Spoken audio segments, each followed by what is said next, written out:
ध्यान में रखते हुए। एगो शाम में चल रहा है, सुबह में चल रहा है 7 से 10, सुबह में 7 से 10 100 क्वेश्चन का किसान कोल्ड स्टोर सेंटर पे चलता है। एक दूसरा टेस्ट जो आप दे रहे हैं शाम में 7 से 9:30, ये दोनों टेस्ट सभी एग्जाम को ध्यान में रखते हुए इसमें क्वेश्चन आंसर और डिस्कशन करवाया जाता है। इसके अलावे एक बीपीएससी का टेस्ट चल रहा है रविवार और बुधवार को सुबह में 8 से 10, जिसमें 3 टेस्ट हो चुका है। एगो ओवरऑल पीवाईक्यू का टेस्ट, एक एंशिएंट इंडिया का टेस्ट, एक मेडिवल इंडिया का टेस्ट, और एक बुधवार को जो है मॉडर्न होना है, जिसमें यूरोपीय कंपनियों के आगमन से लेकर 1857 की क्रांति तक का क्वेश्चन रहेगा। और फिर उसके बाद अगला टेस्ट होगा रविवार को, जिसमें 1857 की क्रांति से देश के आजादी तक का क्वेश्चन होगा। बीपीएससी का चल रहा है, बीपीएससी सेंटर पे एनआईटी मोड़ के पास है, सुबह 8 से 10।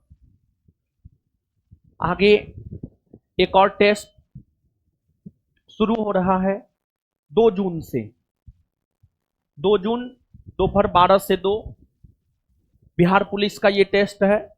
इसमें बिहार पुलिस एग्जाम को ध्यान में रखते हुए एग्जाम से पहले टोटल 15 टेस्ट हम लोग करवाएंगे, जिसमें एक दिन टेस्ट होगा, अगले दिन डिस्कशन। सोमवार को टेस्ट, मंगलवार को डिस्कशन, बुधवार को टेस्ट, बृहस्पतिवार को डिस्कशन, शुक्रवार को टेस्ट, शनिवार को डिस्कशन, 12 से 2। और फिर आगे संभवतः ऐसी संभावना है, देखिए कुछ चीज मतलब जो आपके क्षेत्राधिकार में नहीं है उसके ऊपर टिप्पणी नहीं करना ही उचित माना जाता है। तो एक टेंटेटिव है, संभावित है, जून में वैकेंसी आ सकता है, एक संभावना है, मतलब जरूरी नहीं है कि आ ही जाए, एक संभावना है। तो जब वैकेंसी आएगा ना, तो एक बिहार दरोगा का भी स्पेशल टेस्ट चलाएंगे, बिहार दरोगा का। उसके लिए टाइम हम फिक्स रखे हैं 10 से 12, 10 से 12, सुबह 10 से 12 टाइम एक बचा करके रखे हुए हैं, सुबह 10 से 12 बिहार एसआई का टेस्ट को लेकर के, समझ गए। तो संस्थान में जो है बिहार पुलिस से लेकर बीपीएससी तक का टेस्ट जो है आपको चलता है। तो आइए देखते हैं क्वेश्चन।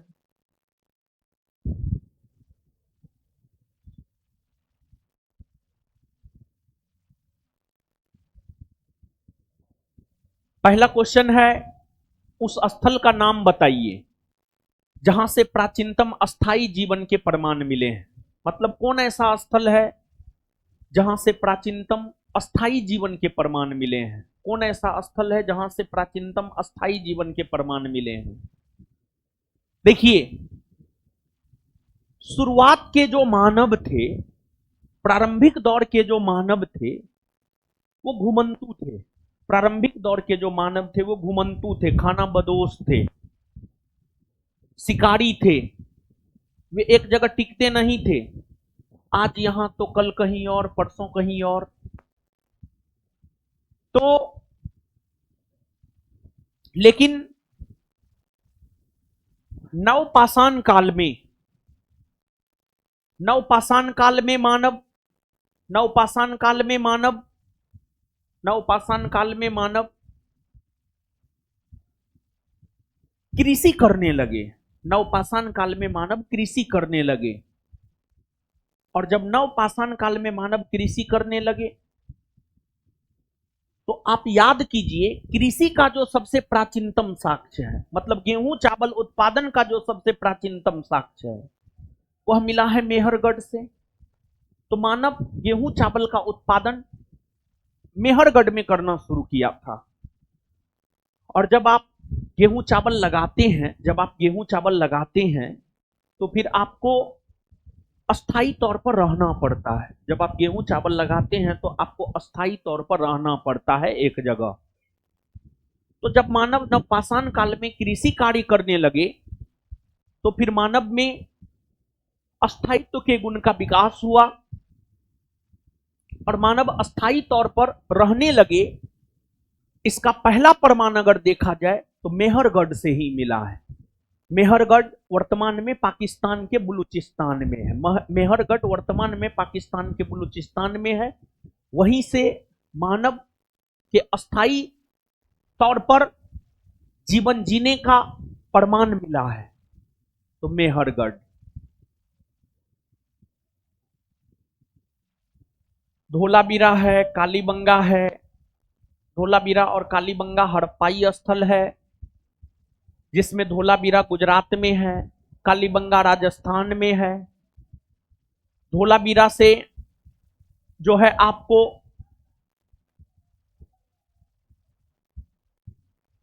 एक स्टेडियम का प्रमाण मिला है और कालीबंगा से जुते हुए खेत का प्रमाण मिला है।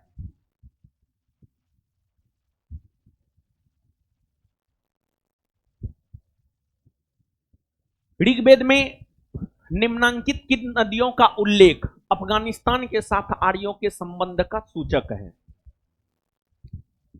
देखिए, जहां तक ऋग्वेद का सवाल है, आ जाइए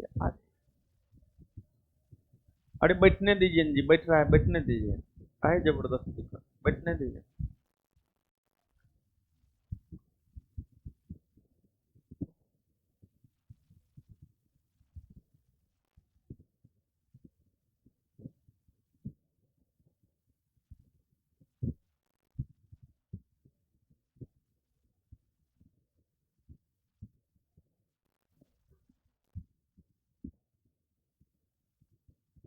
सुनिए, ऋग्वेद में निम्नांकित किन नदियों का उल्लेख अफगानिस्तान के साथ आर्यों के संबंध का सूचक है? देखिए, ऋग्वेद का जहां तक सवाल है, अलग अलग स्रोत अलग अलग डाटा देता है। स्पेशली प्राचीन भारतीय इतिहास में डाटा में वेरिएशन मिलेगा। स्पेशली प्राचीन भारतीय इतिहास में डाटा में वेरिएशन मिलेगा, लेकिन संभवतः एनसीईआरटी ये लिखता है कि ऋग्वेद में 25 नदियों का उल्लेख है। ऋग्वेद में 25 नदियों का उल्लेख है, 25। और ऋग्वेद में जो 25 नदियों का उल्लेख है उसमें गंगा का भी उल्लेख है, यमुना का भी उल्लेख है। तो ऋग्वेद में गंगा, यमुना, सिंधु, झेलम, चिनाब, रावी, ब्यास, सतलज, सरस्वती, इन तमाम नदियों का उल्लेख ऋग्वेद में है। और ऋग्वेद में भारत में बहने वाली नदियों का उल्लेख तो है ही। भारत के साथ साथ कुछ ऐसी नदियां हैं जो पाकिस्तान में बहती है, उसका भी उल्लेख ऋग्वेद में है। कुछ ऐसी नदियां हैं जो पाकिस्तान में बहती है, उसका भी उल्लेख ऋग्वेद में है। जैसे झेलम, चिनाब, रावी, सिंधु, ये सब सिर्फ भारत में नहीं बहती है, बल्कि ये सब भारत में बहने के साथ साथ पाकिस्तान में भी बहती है। और ऋग्वेद में अफगानिस्तान में बहने वाली नदियों का भी उल्लेख है। जैसे अफगानिस्तान में एक काबुल नदी बहती है, उसका उल्लेख ऋग्वेद में है। अफगानिस्तान में एक कुर्मू नदी बहती है, उसका उल्लेख ऋग्वेद में है। तो अफगानिस्तान में बहने वाली जो काबुल नदी है, जिसे कुबा भी कहा जाता है, और अफगानिस्तान में बहने वाली जो कुर्मू नदी है, जिसे कुर्रम भी कहा जाता है, इन नदियों का उल्लेख भी ऋग्वेद में है। और इन नदियों का उल्लेख जो ऋग्वेद में है, इन नदियों का उल्लेख जो ऋग्वेद में है, ये नदियां कहीं ना कहीं इस और इशारा करता है कि जो आर्य हैं उनका संबंध कहीं ना कहीं अफगानिस्तान से भी रहा है। और बाबू, जो आर्य लोग हैं, आर्यों के बारे में जो प्रारंभिक जानकारी है और आर्यों के बारे में जो सबसे सटीक जानकारी है, जो सबसे पुख्ता जानकारी है, वो हमें ऋग्वेद ही देता है। आर्यों के बारे में प्रारंभिक जानकारी, सबसे सटीक जानकारी हमें ऋग्वेद ही देता है, हमें ऋग्वेद ही देता है। और ऋग्वेद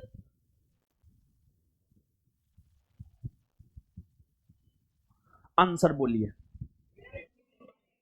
क्या होगा?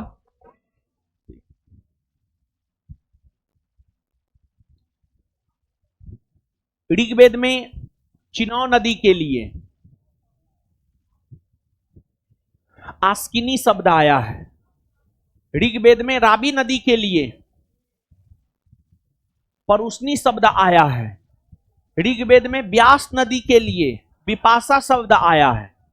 ऋग्वेद में सतलज नदी के लिए शत्रुदी शब्द आया है। कुभा शब्द ऋग्वेद में काबुल नदी के लिए आया है। और क्रुमु शब्द ऋग्वेद में कुर्रम नदी के लिए आया है। कुर्रम नदी के लिए आया है। कुर्रम नदी के लिए आया है।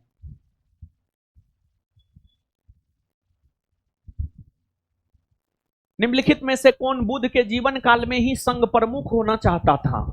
देखिए, महात्मा बुद्ध जो कि बौद्ध धर्म के संस्थापक हैं तथा जिन्हें लाइट ऑफ एशिया के नाम से भी जाना जाता है, उनके जीवन काल में ही उनका चचेरा भाई देवदत्त, महात्मा बुद्ध के जीवन काल में ही उसका चचेरा भाई देवदत्त, महात्मा बुद्ध के जीवन काल में ही उसका चचेरा भाई देवदत्त संघ प्रमुख बनना चाहता था। देवदत्त की महत्वाकांक्षाएं डे फर्स्ट से ही हिलकोर मार रहा था। मतलब जब वो बौद्ध संघ में शामिल हुए तो डे फर्स्ट से ही उनकी इच्छा थी कि वो बौद्ध संघ का प्रमुख बन जाए। लेकिन महात्मा बुद्ध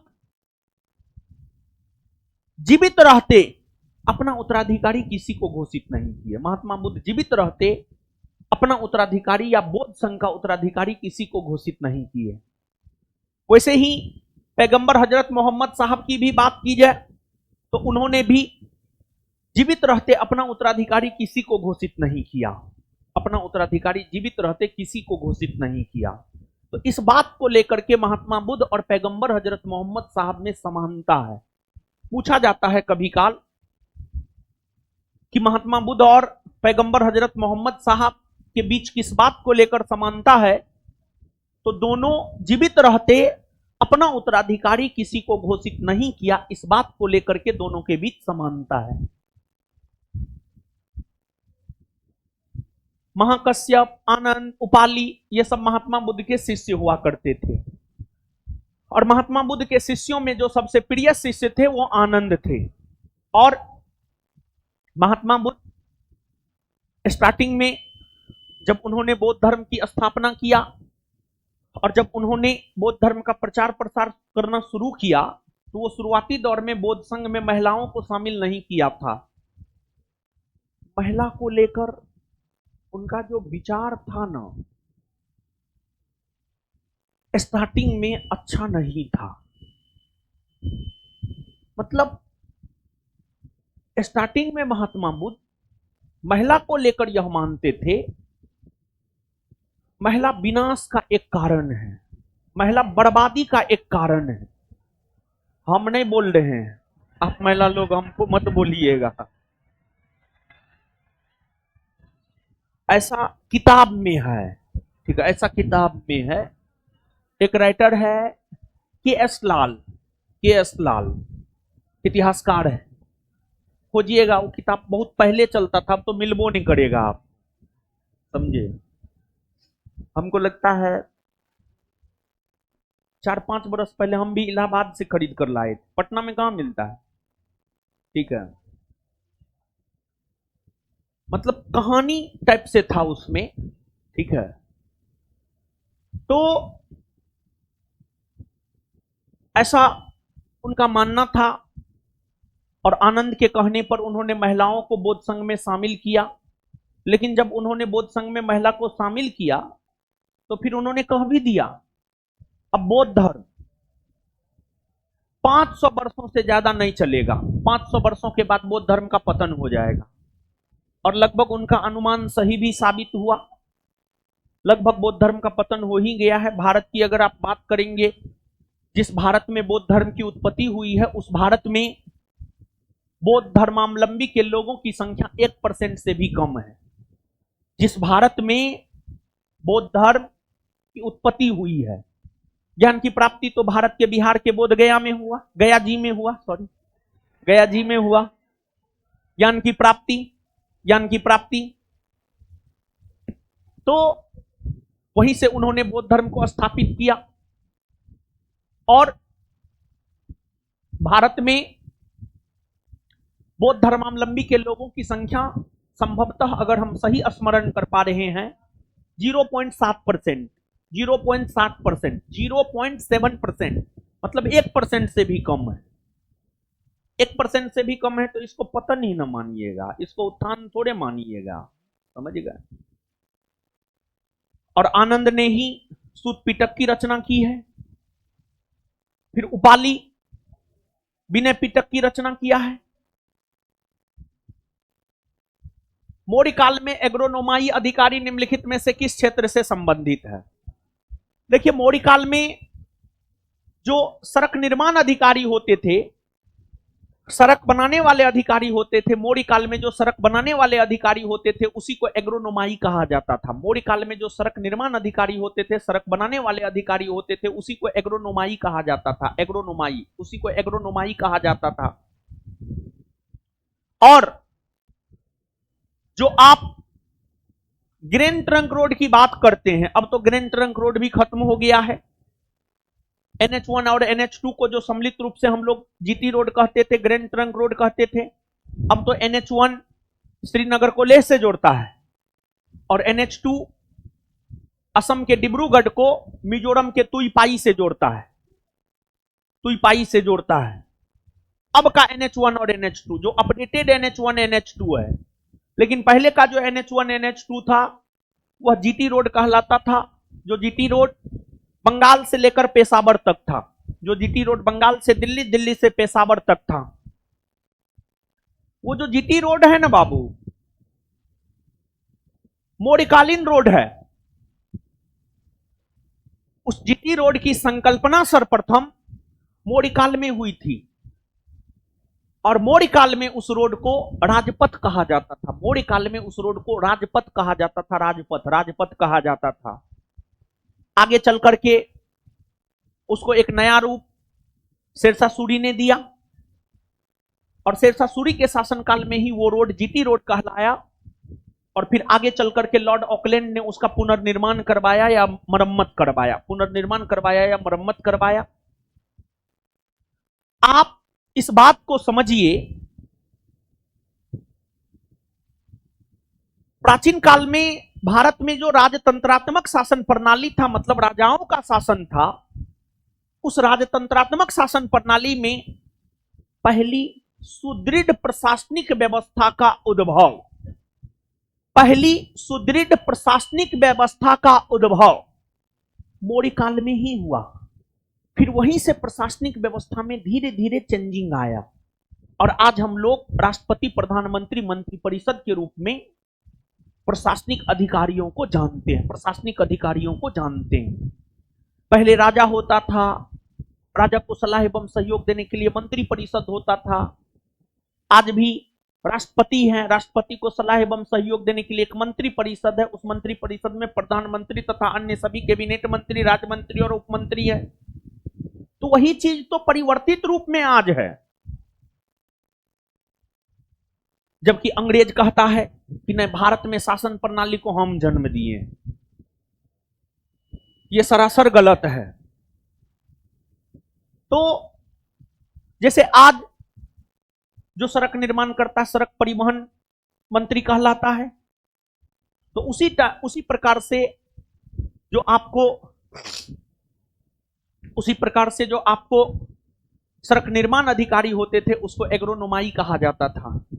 और मौर्य काल में मापतौल करने वाला जो अधिकारी होता था उसको पोतवाध्यक्ष कहा जाता था। पोतवाध्यक्ष कहा जाता था, पोतवाध्यक्ष। और फिर आपको अलग अलग विभाग के अधिकारी को अलग अलग पदवी जो है आपको दिया गया था।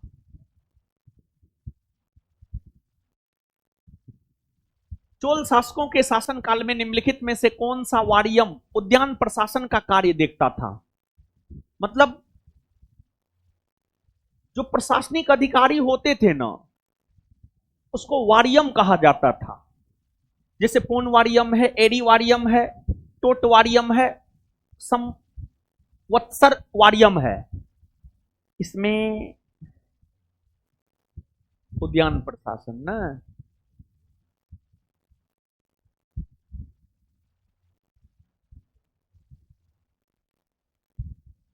उद्यान प्रशासन को देखता था टोट वारियम उद्यान प्रशासन को देखता था। फिर वार्षिक उत्सव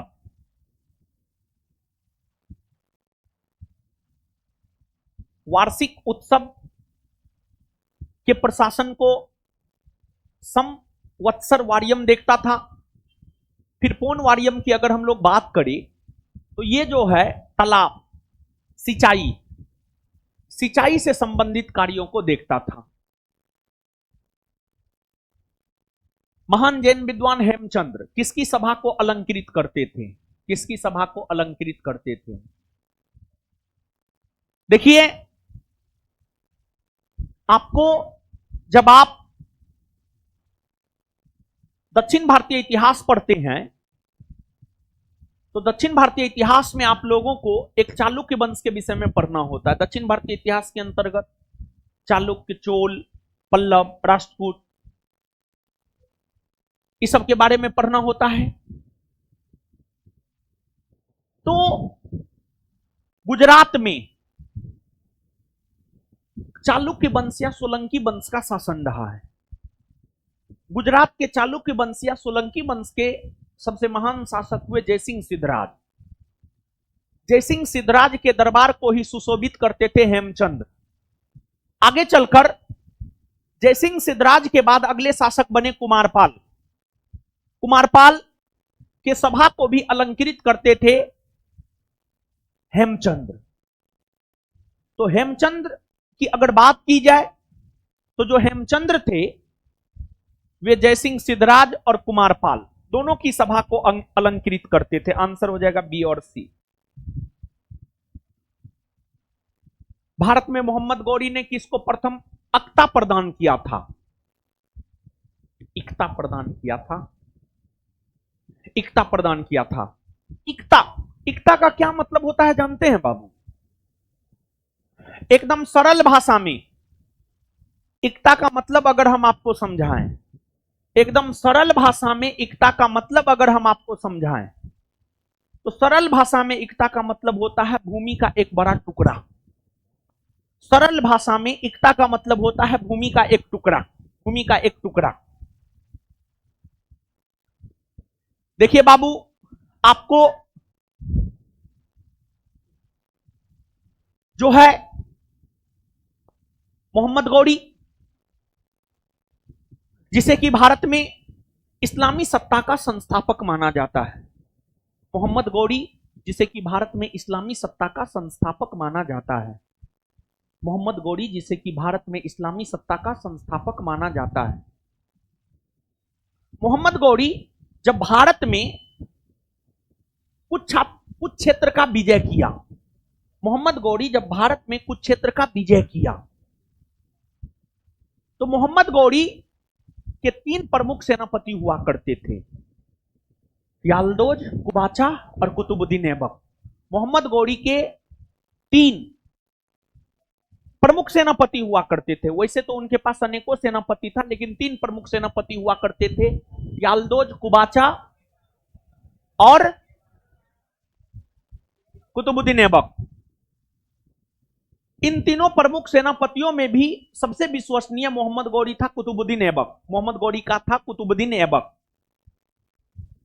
तो जब मोहम्मद गौरी भारत में कुछ क्षेत्र का विजय किया तो भारत में विजित क्षेत्र मोहम्मद गौरी ने इक्ता के रूप में कुतुबुद्दीन ऐबक को दे दिया। इक्ता के रूप में कुतुबुद्दीन ऐबक को दे दिया। तो भारत में इक्ता प्रथा की शुरुआत अगर देखा जाए तो मोहम्मद गौरी ने किया है, और मोहम्मद गौरी ने अपना पहला इक्तेदार कुतुबुद्दीन ऐबक को बनाया था। लेकिन वहीं अगर बात दिल्ली सल्तनत की करें हम लोग, दिल्ली सल्तनत के अंतर्गत इक्ता प्रथा की शुरुआत इल्तुतमिश ने किया है। दिल्ली सल्तनत के अंतर्गत इक्ता प्रथा की शुरुआत इल्तुतमिश ने किया है। तो इस प्रश्न का उत्तर होगा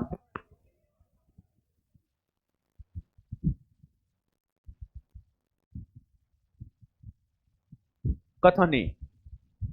अलाउद्दीन के दक्षिणी अभियान धन प्राप्ति के अभियान थे। सुनिए, देखिए, अलाउद्दीन खिलजी बड़ी लालची व्यक्ति था और बहुत महत्वाकांक्षी था। अलाउद्दीन खिलजी बहुत लालची और बहुत महत्वाकांक्षी था। स्टार्टिंग में तो अलाउद्दीन खिलजी की महत्वाकांक्षाएं इतनी बढ़ी हुई थी कि वो सिकंदर की भांति विश्व विजेता बनना चाहता था। लेकिन उनके सलाहकारों ने उन्हें समझाया, उनके सलाहकारों ने उन्हें समझाया नहीं। जब सिकंदर विश्व विजयी अभियान पर जीता था तो उस समय की राजनीतिक परिस्थितियां अलग थी और आज की राजनीतिक परिस्थितियां अलग है। तो कुतुबुद्दीन ऐबक तो अलाउद्दीन खिलजी समझदार थे, बात समझ गए, तेज प्रताप नहीं थे। देखिए, अच्छे सलाहकारों का होना बड़ी जरूरी है। अच्छे सलाहकारों का होना बड़ी जरूरी है बाबू, या नहीं तो अच्छे सलाहकार आपको नहीं मिलते हैं। तो अपने से डिसीजन लीजिए, समझे? जो अच्छा लगता है वो कीजिए, स्वयं डिसीजन लीजिए। क्या होगा? स्वयं के डिसीजन में गलती होगा तो सीखेंगे, सही होगा तो बल्ले बल्ले हैं, क्या दिक्कत, समझे? हमको लगता है कि सलाहकार रखना, पता नहीं, हमको तो उचित नहीं लगता है। ठीक है, हाँ, गड़बड़ हो जाता है। अपने मन से कीजिए, जो बढ़िया लगता है करते रहिए अपने, ठीक है। तो अलाउद्दीन खिलजी के सलाहकारों ने उन्हें समझाया। अलाउद्दीन खिलजी बड़ी दूरदर्शी भी था, समझ गए वे बात को, फिर विश्व विजयी अभियान को त्याग दिए। लेकिन उन्होंने उत्तर भारतीय राज्यों का अभियान शुरू किया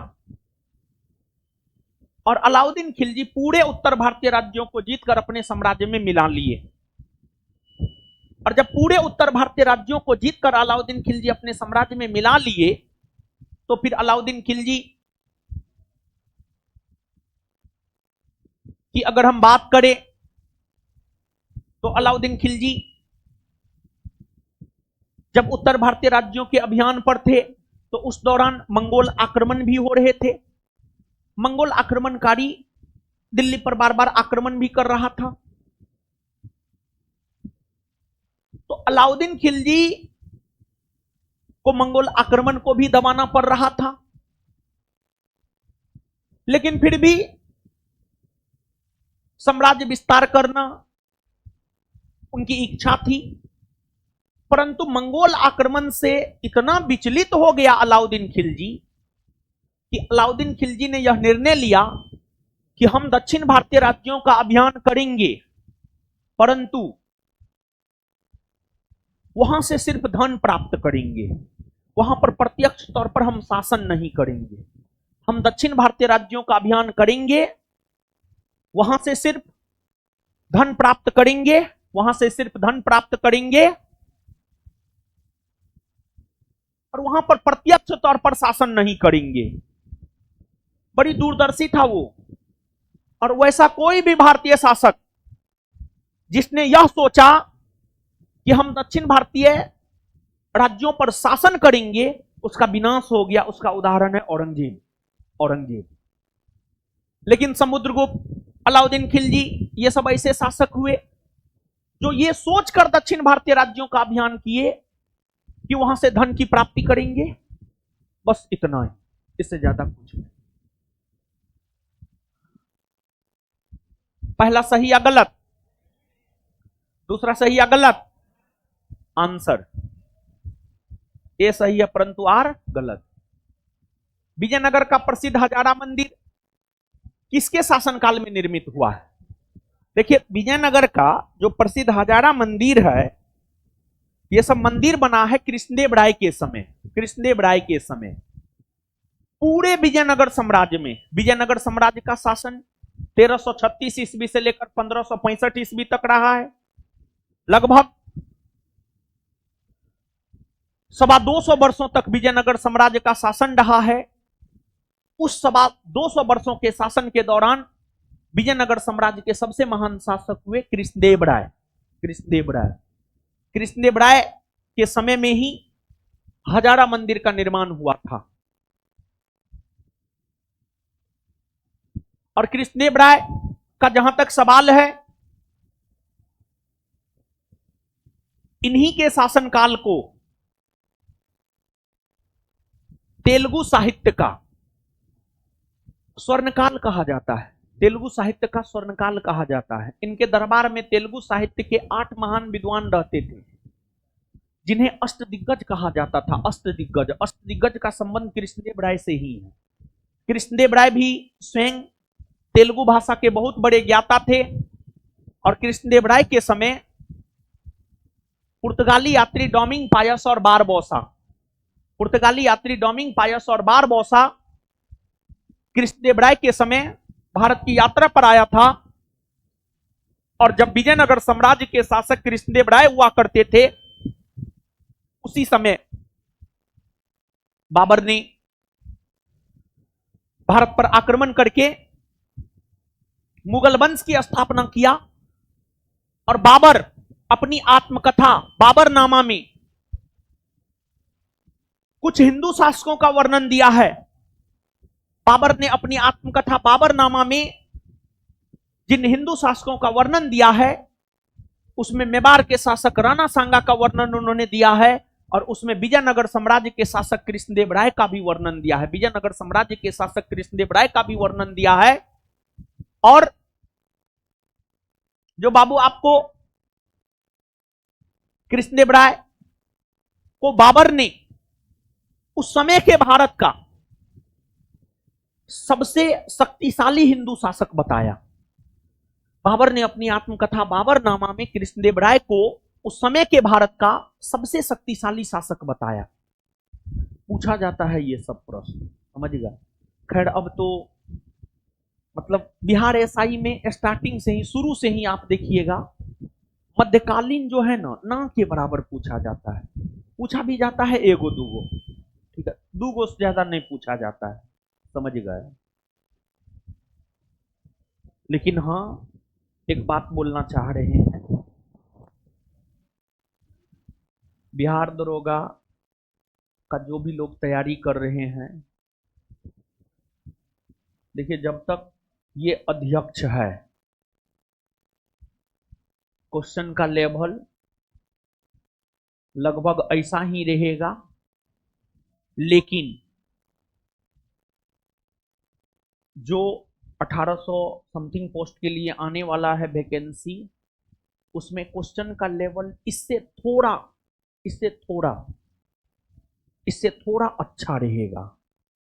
और उस एग्जाम में भी 10 के आसपास मैथ और कुछ इंग्लिश पूछे जाने की संभावना है। अभी तक के जानकारी के अनुसार इस जानकारी में परिवर्तन भी हो सकता है। आप गौर किए होंगे, हम टेस्ट में बोले भी हैं, जब 18 मई को एग्जाम था उससे 1 महीना पहले बोले हैं, हम टेस्ट में इजी टू मॉडरेट क्वेश्चन इसलिए दे रहे हैं क्योंकि 18 मई को इसी लेवल का क्वेश्चन आना है। और आया कि नहीं आया? तब क्वेश्चन आया? नहीं आया। तो अभी तक जो हमारी जानकारी है, मतलब जो लेवल का पूछा है 18 मई वाला, तो हम क्वेश्चन आंसर, ये देखिए हो वाह, क्या कर रही है आप, कहाँ है आप, एकदम पूरा नींद मार रही है। रात में मोबाइल चलाती होगी क्या, रात भर देखो इंस्टा वीडियो, रील्स देखो, यही ना हाल होगा। सोया करो यार तुम लोग। हम 5 से 6 घंटा एक बार में सोते हैं, दिन भर मस्त रहते हैं, दिन भर पढ़ाते हैं, बताइए हमसे ज्यादा थकते हैं आप। 12 घंटा के आसपास एक दिन में पढ़ाते हैं, सुबह 8 से रात 9:30, 12 घंटा से ज्यादा ये हो जाएगा, समझी। और उसके बाद भी हम 2 घंटा पढ़ते हैं घर पे जाकर के। इस सबको कैरियर से कोई मतलब ही नहीं। तो हाँ, हाँ, तो ये बतला रहे थे, जैसे हम, अगर हम लगातार इसी लेवल का क्वेश्चन देते रहे, हर बात बोलेंगे नहीं हर बार, तो समझ जाइएगा आगामी एग्जाम में भी इसी लेवल का आएगा। अरे तुम लोग के बैच में बोले हैं यार, नहीं बोले हैं? 18 मई एग्जाम से एक माह पहले बोले हैं हम। अगर हम क्वेश्चन के स्टैंडर्ड में थोड़ा इजाफा कर दिए, तो अपने तैयारी का लेवल भी उसी टाइप का बना लेना, ठीक है। जिधर बोर्ड मुड़ेगा हम उधर मुड़ जाते हैं, समझ गए ना। तो अभी तक यही सूचना है, तो उसी के अकॉर्डिंग जो है इजी टू मॉडरेट दे रहे हैं। लेकिन जैसे हमको पता चलेगा कि नहीं थोड़ा अपग्रेड होगा, हम भी अपने क्वेश्चन के लेवल में अपग्रेड कर देंगे। लेकिन हाँ, साइंस का लेवल अच्छा रहेगा, आप इस बात को जान लीजिए। साइंस इकोनॉमिक्स का लेवल अच्छा रहेगा, ये भी बात आप जान लीजिए। और इस बार जो लेवल है साइंस का, इससे अच्छा रहेगा। कुछ क्वेश्चन ऐसा आएगा, हमेशा वैसा आया है नहीं बना पाइएगा, लेकिन कंसेप्चुअल साइंस को करना होगा आपको। कंसेप्चुअल अगर साइंस नहीं करते हैं तो फिर हिस्ट्री पॉलिटी तो कंसेप्चुअल नहीं करते हैं तो कोई दिक्कत ना है, लेकिन साइंस और इकोनॉमिक्स वो कंसेप्चुअली आपको पढ़ना होगा, क्योंकि वहां से प्रश्न भी कंसेप्चुअल ही आता है, समझे। और इकोनॉमिक्स का तो क्वेश्चन अबे करेगा 7 से 8 को प्रीलिम्स एग्जाम में, समझ गए। और मैथ भी 10 गो रहने की संभावना है, समझे। हो गया कृष्णदेव राय, कितना पढ़िएगा कृष्णदेव राय को। निम्नलिखित में से कौन एक युग्म सुमेलित नहीं है? तो यहां पर जो लाइन हम जो बात बोलना चाहते थे वो बोल कहां पाए। हाँ, इतिहास में एंशिएंट और मॉडर्न दो पे काम करना है। एंशिएंट और मॉडर्न दो पे काम करना है, मेडिवल छोड़ भी दीजिएगा कोई बात नहीं। लेकिन इतिहास में एक एनसीईआरटी का वर्ल्ड हिस्ट्री का शॉर्ट नोट्स बनाए, वो हम अभी टाइपिंग में दिए हुए हैं, वो आप लोग को दे देंगे जो यहां आते हैं। एक बार अभी पढ़ लीजिएगा, एक बार एग्जाम से पहले पढ़ लीजिएगा। एगो दूगो क्वेश्चन वर्ल्ड हिस्ट्री से रहता है, 2 गो रहता है, पीटी में 2 गो रहता है वर्ल्ड हिस्ट्री से, समझ गए। और इतिहास में इससे ज्यादा कुछ नहीं करना है। या फिर इतिहास में हम बोल रहे हैं संस्थान का जो पतला वाला नोट है, प्राचीन का जो पतला वाला नोट है, आधुनिक का जो पतला वाला नोट है, आधुनिक का इतना मोटको नोट है वो नहीं लेना है। जो पतला वाला नोट है वो ले लीजिए, उसको पढ़िए, क्वेश्चन लड़ जाएगा। और जो है आपको वर्ल्ड हिस्ट्री टाइपिंग में दिए हुए हैं, टाइपिंग होकर के आएगा तो हम जानकारी दे देंगे, आप ले लीजिएगा। तो वो तीनों एकदम पतला पतला है, एकदम पतला पतला है, समझ गए। वो तीनों पढ़ लीजिएगा तो इतिहास से क्वेश्चन नहीं छूटेगा, समझे। आगे आइए, दीवाने मुस्तखराज अलाउद्दीन खिलजी, सही है या गलत? सही ना है। दीवाने मुस्तखराज वित्त से संबंधित विभाग है या राजस्व से संबंधित विभाग है? इसका गठन अलाउद्दीन खिलजी ने किया था, सही है। दीवाने अमीर है को ही कृषि से संबंधित विभाग है, दीवान अमीर को ही कृषि से संबंधित विभाग है, इसका गठन मोहम्मद बिन तुगलक ने किया था, यह भी सही है। दीवान खैरात दान से संबंधित विभाग है, इसका गठन फिरोज शाह तुगलक ने किया था, सही है। दीवान रियासत बाजार नियंत्रण प्रणाली,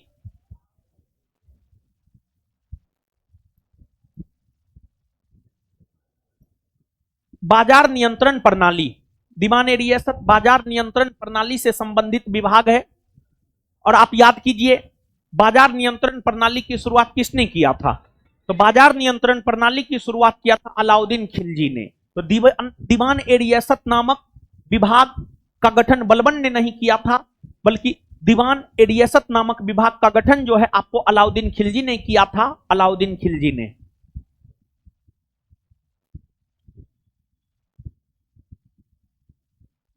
वही अगर हम लोग बलबन की बात करें तो बलबन ने दीवान अर्ज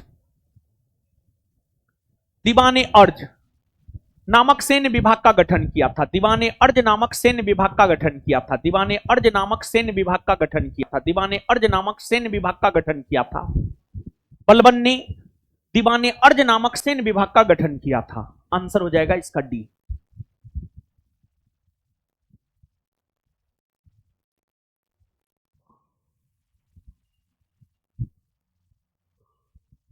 छाप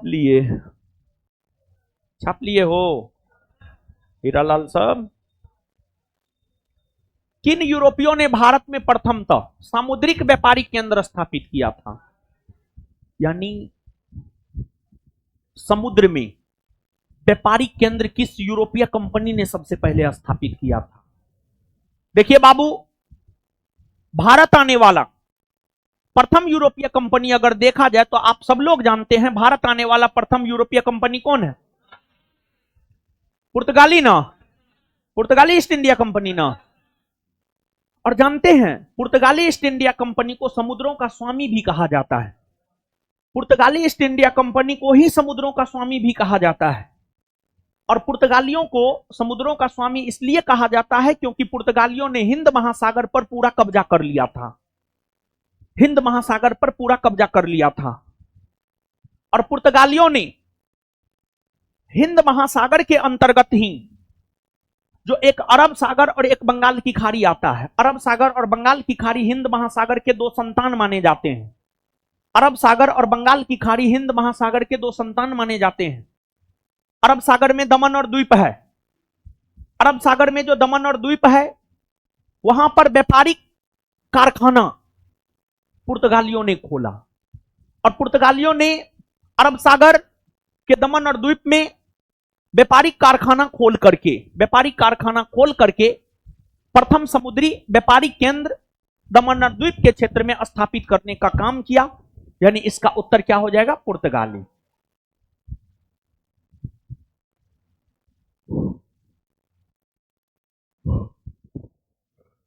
जानते हैं पुर्तगाली 1498 में आ गया था, अंग्रेज 1600 ईस्वी में आया, लेकिन फिर भी अंग्रेज सबसे शक्तिशाली बन गया और राज भारत में अंग्रेजों का ही रहा है। तो पटना कौन पहले आया रिजल्ट उस पर निर्भर नहीं करता है। जनरल कंपटीशन का लड़का सामान्य तौर पर यह सोचता है हमसे जो पहले आया है उसको पहले नौकरी होगा, ऐसा कोई बात नहीं है। जो पढ़ेगा, जिसका मार्गदर्शन बेहतर होगा, जिसका नीति बेहतर होगा, जो मेहनती होगा, वो सालों 1.5 साल में नौकरी लेकर के जा सकता है। जो पढ़बे नहीं करता, जो कोहिनूर सब है, उसको 5 साल में नहीं होता है। और जानते हैं उपदेश देना बड़ी आसान है बाबू। कभी कभी हम भी आप लोग को बहुत कुछ बोल देते हैं, बाद में सोचते हैं ये चीज हम अपने जीवन में लागू किए थे स्टूडेंट लाइफ में, पता चलता है ना, तो फिर गिल्टी फील होता है कि काहे इतना बोल देते हैं। लेकिन बोलेंगे भी नहीं तो आप लोग पढ़वो नहीं कीजिएगा, समझ गए ना। तो उपदेश देना बड़ी आसान है कि चीनी मत खाइए, लेकिन जब अपना बारी आएगा तो चीनी खूब कठौती के कठौती चीनी खाएंगे, समझ गए। तो ये जो कोहिनूर सब है, ये सब उपदेश देने में बहुत आगे है। कंपटीशन का पूरा ज्ञान लेकर के बैठल रहता है, लेकिन उससे एग्जाम कोनो नहीं निकलता है, क्योंकि वो किताबी ज्ञान लेवे नहीं किया है, वो कंपटीशन का ज्ञान लिया है, मास्टर का ज्ञान लिया, कौन मास्टर क्या करता है, कहाँ रहता है, क्या खाता है, किससे मिलता है, समझ गए।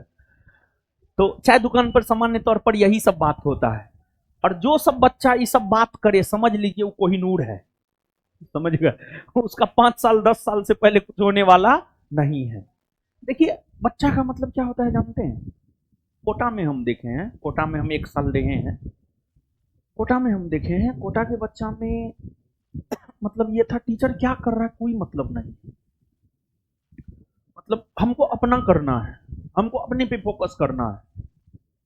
ये चीज पटना के बच्चों में ना है, लेकिन पटना के कुछ बच्चों में है, और जिस बच्चा में है वो जल्दी सफल होकर के भी चला जाता है। तो आप सिर्फ अपने ऊपर सोचिए, अपने को लेकर के सोचिए, अपने काम से मतलब रखिए, फालतू चीजों से मतलब रखने से कुछ होने वाला है नहीं। आप कोहिनूर से तो, कोहिनूर के उपदेश से तो बच करके रहिए, समझ गए, नहीं तो जिंदगी बर्बाद कर देगा, उसका अपना बर्बादे है, आप लोग का भी बर्बाद कर देगा। भारत में न्यायिक संगठन की स्थापना किसने की है?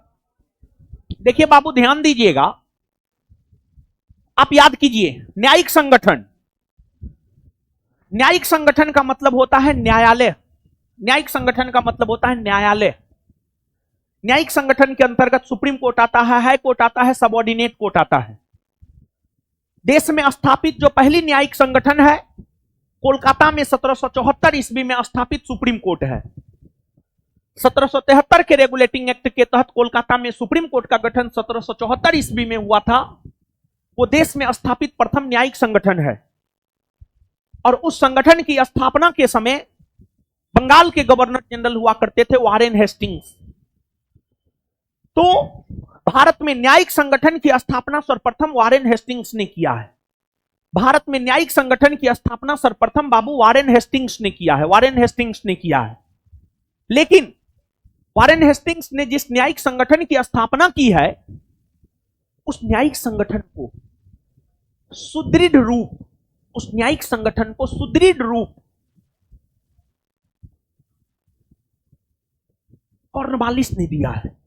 न्यायिक संगठन को सुदृढ़ रूप कॉर्नवालिस ने दिया है, और ऑप्शन में वारेन हेस्टिंग्स नहीं है, कॉर्नवालिस है। तो ऑप्शन के अकॉर्डिंग कॉर्नवालिस के साथ हम लोग जाएंगे। लेकिन अगर इसी प्रश्न में कॉर्नवालिस और वारेन हेस्टिंग्स दोनों रहता, और प्रश्न यही रहता, तो आंसर वारेन हेस्टिंग्स के साथ हम लोग जाते, वारेन हेस्टिंग्स के साथ जाते।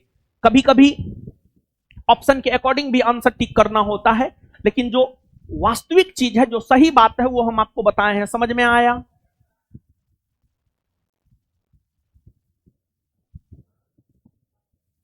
लॉर्ड कर्जन, इन्हें आधुनिक भारत का औरंगजेब कहा जाता है, बंगाल का विभाजन किया। लॉर्ड मेयो, ये एक ऐसे वायसराय हैं जिनका पद पर रहते हुए हत्या कर दी गई है, और इनकी हत्या अंडमान निकोबार द्वीप समूह में की गई है। और इन्हीं के समय भारत में पहली बार जनगणना 1872 ईस्वी में हुआ था। कौन असम में 1857 की क्रांति का नेता था?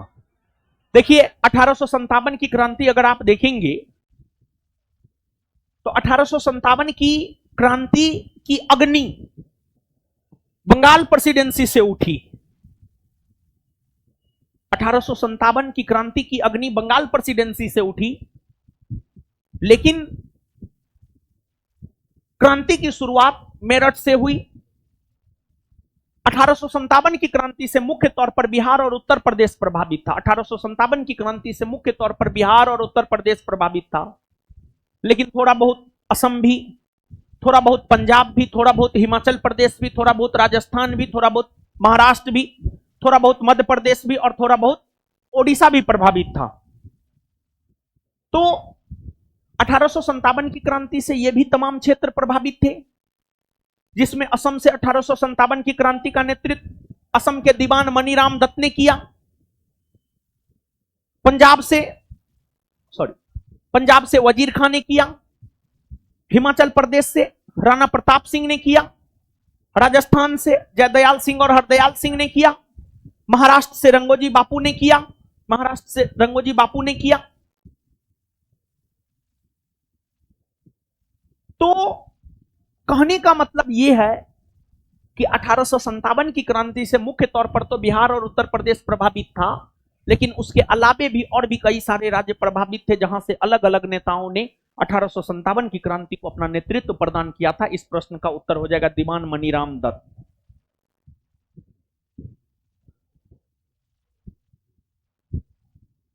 इनमें से कौन सा कथन सही नहीं है, मतलब कौन सा कथन गलत है? सन 1829 में लॉर्ड विलियम बेंटिक ने सती प्रथा को कानून बनाकर अपराध घोषित कर दिया।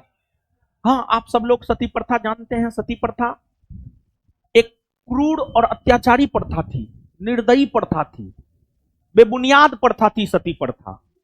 कहीं पे ही नहीं लिखा हुआ है कि हस्बैंड मर जाएगा तो बीवी को जिंदा रहने का अधिकार नहीं, कहीं नहीं लिखा हुआ है। लेकिन फिर भी हस्बैंड के मरने पर जो है बीवी को हस्बैंड के साथ ही उसका अंतिम संस्कार कर दिया जाता था। इसी को सती प्रथा कहा जाता था। राजा राम मोहन राय की भाभी को सती होना पड़ा था। क्या नाम था? अलका मंजरी। राजा राम मोहन राय की भाभी को सती होना पड़ा था और फिर राजा राम मोहन राय ने सती प्रथा के खिलाफ आवाज बुलंद किया। उन्होंने लेख लिखना शुरू किया संवाद कौमुदी में, और सती प्रथा का अंत उन्हीं के प्रयास से लॉर्ड विलियम बेंटिक ने 1829 ईस्वी में कानून बनाकर किया। सर्वप्रथम सती प्रथा का अंत बंगाल प्रेसिडेंसी से हुआ और फिर आगे चलकर 1830 ईस्वी में सती प्रथा का अंत मुंबई और मद्रास प्रेसिडेंसी से हुआ। सही है ये।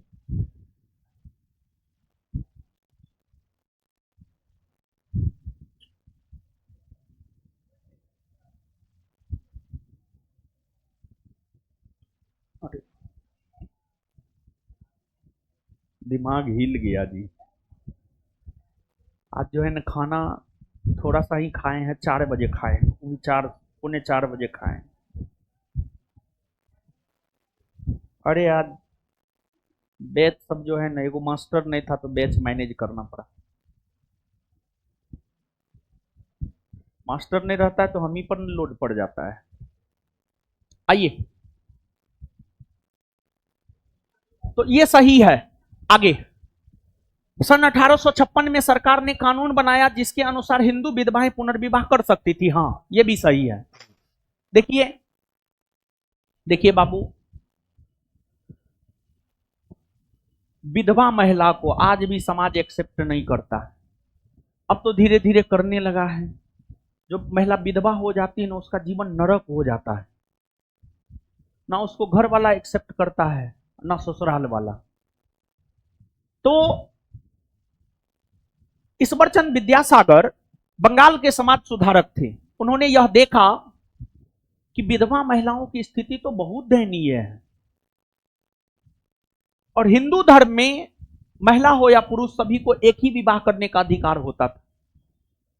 हिंदू धर्म में महिला हो या पुरुष सभी को एक ही विवाह करने का अधिकार होता था। तो अब हिंदू धर्म की महिलाएं विधवा होने के बाद अलग थलग पड़ जाती थी, उसका जीवन नरक बन जाता था। तो विधवा महिलाओं को फिर से विवाह करने का अधिकार दिलाने को लेकर ईश्वरचंद विद्यासागर ने आंदोलन चलाया और ईश्वरचंद विद्यासागर के प्रयास से ही लॉर्ड कैनिंग ने 1856 ईस्वी में हिंदू विधवा पुनर्विवाह एक्ट पारित किया, जिसके तहत हिंदू धर्म की विधवा महिलाओं को दूसरा विवाह करने का अधिकार मिला। लेकिन कोई विधवा महिला से विवाह करता ही नहीं था। तो फिर ईश्वरचंद विद्यासागर अपने बेटा का विवाह विधवा महिला से करवाया। फिर लोग उसको देखकर प्रेरित हुए और फिर विधवा महिलाओं का विवाह होने लगा। सन 1875 में स्वामी दयानंद सरस्वती द्वारा आर्य समाज की स्थापना की गई थी। हाँ, 1875 में स्वामी दयानंद सरस्वती के द्वारा आर्य समाज की स्थापना मुंबई में की गई थी और आर्य समाज का काम था हिंदू धर्म और हिंदू समाज में फैली कुरीतियों को दूर करना। राजा राम मोहन राय सती प्रथा के समर्थक थे? नहीं, राजा राम मोहन राय सती प्रथा के विरोधी थे। लेकिन राधाकांत देव सती प्रथा के समर्थक थे। राधाकांत देव सती प्रथा के समर्थक थे। ये विरोधी थे, राधाकांत देव सती प्रथा के समर्थक थे। आंसर होगा डी।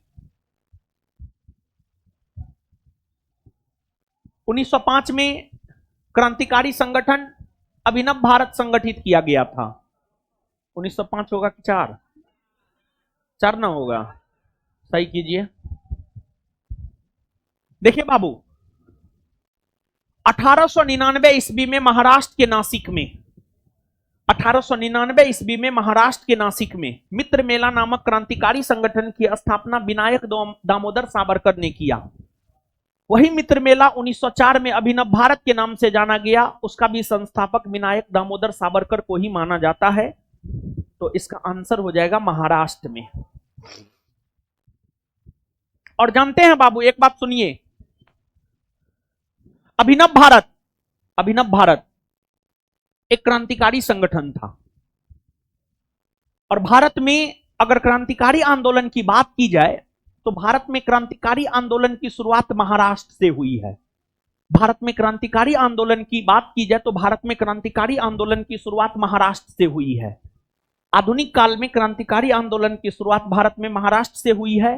और इस आंदोलन की शुरुआत चित्तपावन ब्राह्मण वर्ग के लोगों ने किया था। चित्तपावन ब्राह्मण वर्ग के लोगों ने किया था।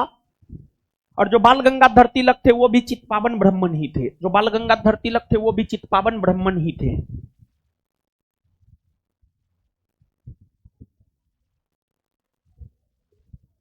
बंगाल विभाजन की घोषणा की गई थी। देखिए, बंगाल विभाजन की घोषणा की अगर आप बात करेंगे ना तो अलग अलग स्रोत अलग अलग लिखता है। कुछ स्रोत लिखता है बंगाल विभाजन की घोषणा 19 जुलाई 1905 को हुई है। कुछ स्रोत लिखता है बंगाल विभाजन की घोषणा 20 जुलाई 1905 को हुई है।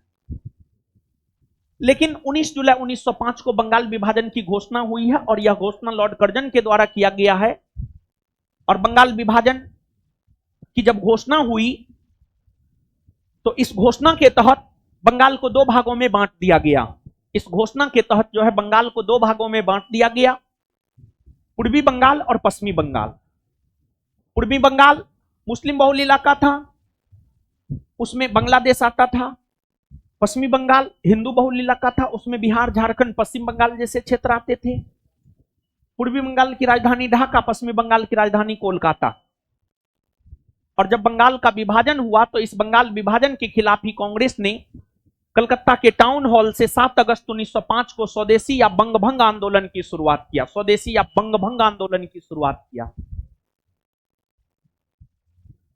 7 अगस्त 1905 से स्वदेशी आंदोलन की शुरुआत हुई है।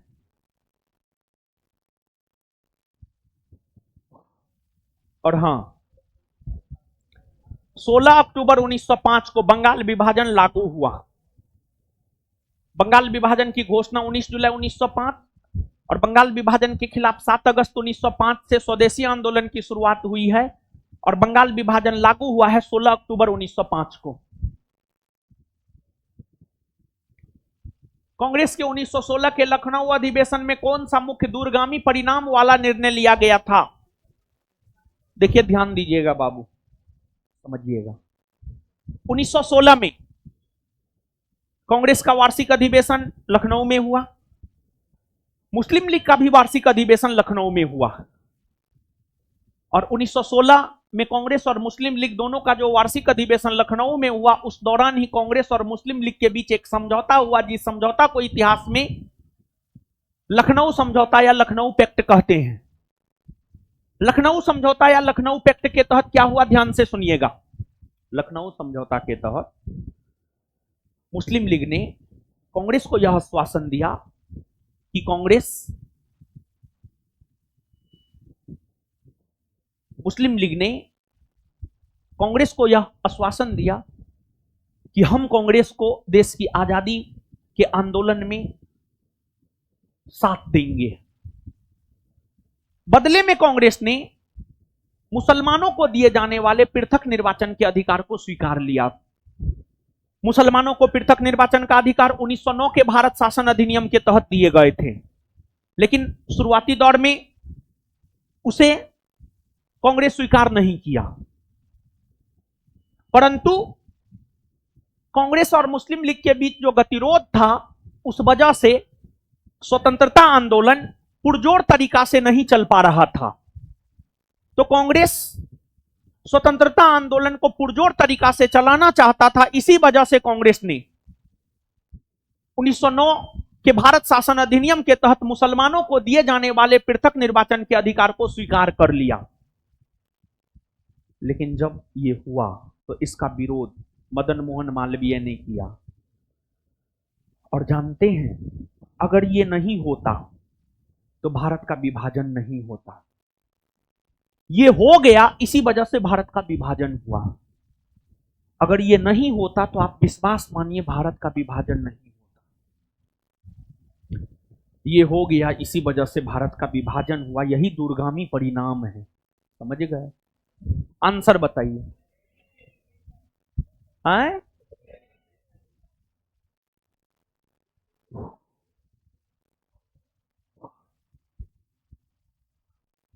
भारतीय स्वतंत्रता आंदोलन के काल के संदर्भ में नेहरू रिपोर्ट में निम्नलिखित में से किसकी या किस किस की अनुशंसा की गई थी? नेहरू रिपोर्ट देखिए बाबू, नेहरू रिपोर्ट, नेहरू रिपोर्ट की बाबू अगर हम लोग बात करें तो जो नेहरू रिपोर्ट है, मोतीलाल नेहरू की अध्यक्षता में नेहरू रिपोर्ट 1928 ईस्वी में आई। इस रिपोर्ट में भारत को डोमिनियन स्टेट्स का दर्जा देने की मांग की गई थी। इस रिपोर्ट में भारत को डोमिनियन स्टेट्स का दर्जा देने की मांग की गई थी। डोमिनियन स्टेट्स का दर्जा देने की मांग की गई थी।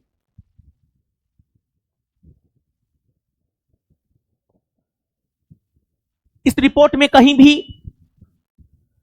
भारत को पूर्ण स्वतंत्रता देने की बात नहीं की गई थी। इस रिपोर्ट में कहीं भी भारत को पूर्ण स्वतंत्रता देने की बात नहीं की गई थी।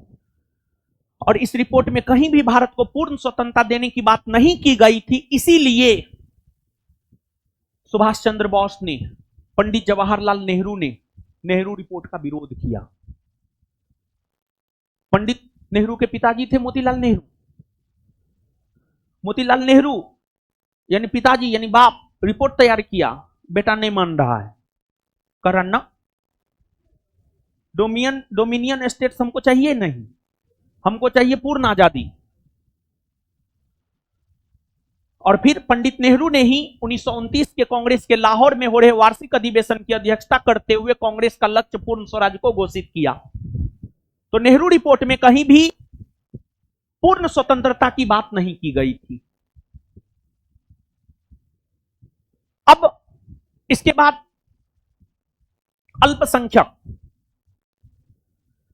अल्पसंख्यक मतलब जिस समुदाय की संख्या कम है, अल्पसंख्यकों के लिए जो है संयुक्त निर्वाचन क्षेत्र की मांग की गई थी कि अल्पसंख्यकों के लिए जो है कुछ सीट रिजर्व रहे, अल्पसंख्यकों के लिए कुछ सीट रिजर्व रहे। तो अल्पसंख्यकों के लिए कुछ सीट रिजर्व करने की मांग की गई थी। अल्पसंख्यकों के लिए आरक्षित स्थानों की संयुक्त मांग की गई थी। और ध्यान दीजिएगा, आप अगर आप मौलिक अधिकार की बात कीजिएगा, मौलिक अधिकार की मांग सर्वप्रथम नेहरू रिपोर्ट 1928 में ही की गई थी। लेकिन कांग्रेस के वार्षिक अधिवेशन के संदर्भ में अगर देखा जाए तो कांग्रेस के वार्षिक अधिवेशन के संदर्भ में मौलिक अधिकार की मांग 1931 के कांग्रेस के कराची अधिवेशन में की गई थी, जिस कांग्रेस के कराची अधिवेशन की अध्यक्षता सरदार वल्लभ भाई पटेल ने किया था। सरदार वल्लभ भाई पटेल ने किया था, सरदार वल्लभ भाई पटेल ने। लेकिन नेहरू रिपोर्ट में भी मौलिक अधिकार की मांग थी मौलिक अधिकार की मांग। सही है ये।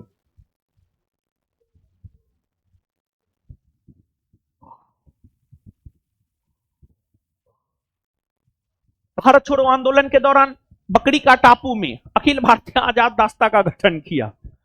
देखिए, नेपाल के तराई क्षेत्र में बकरी का टापू था। नेपाल के तराई क्षेत्र में बकरी का टापू था।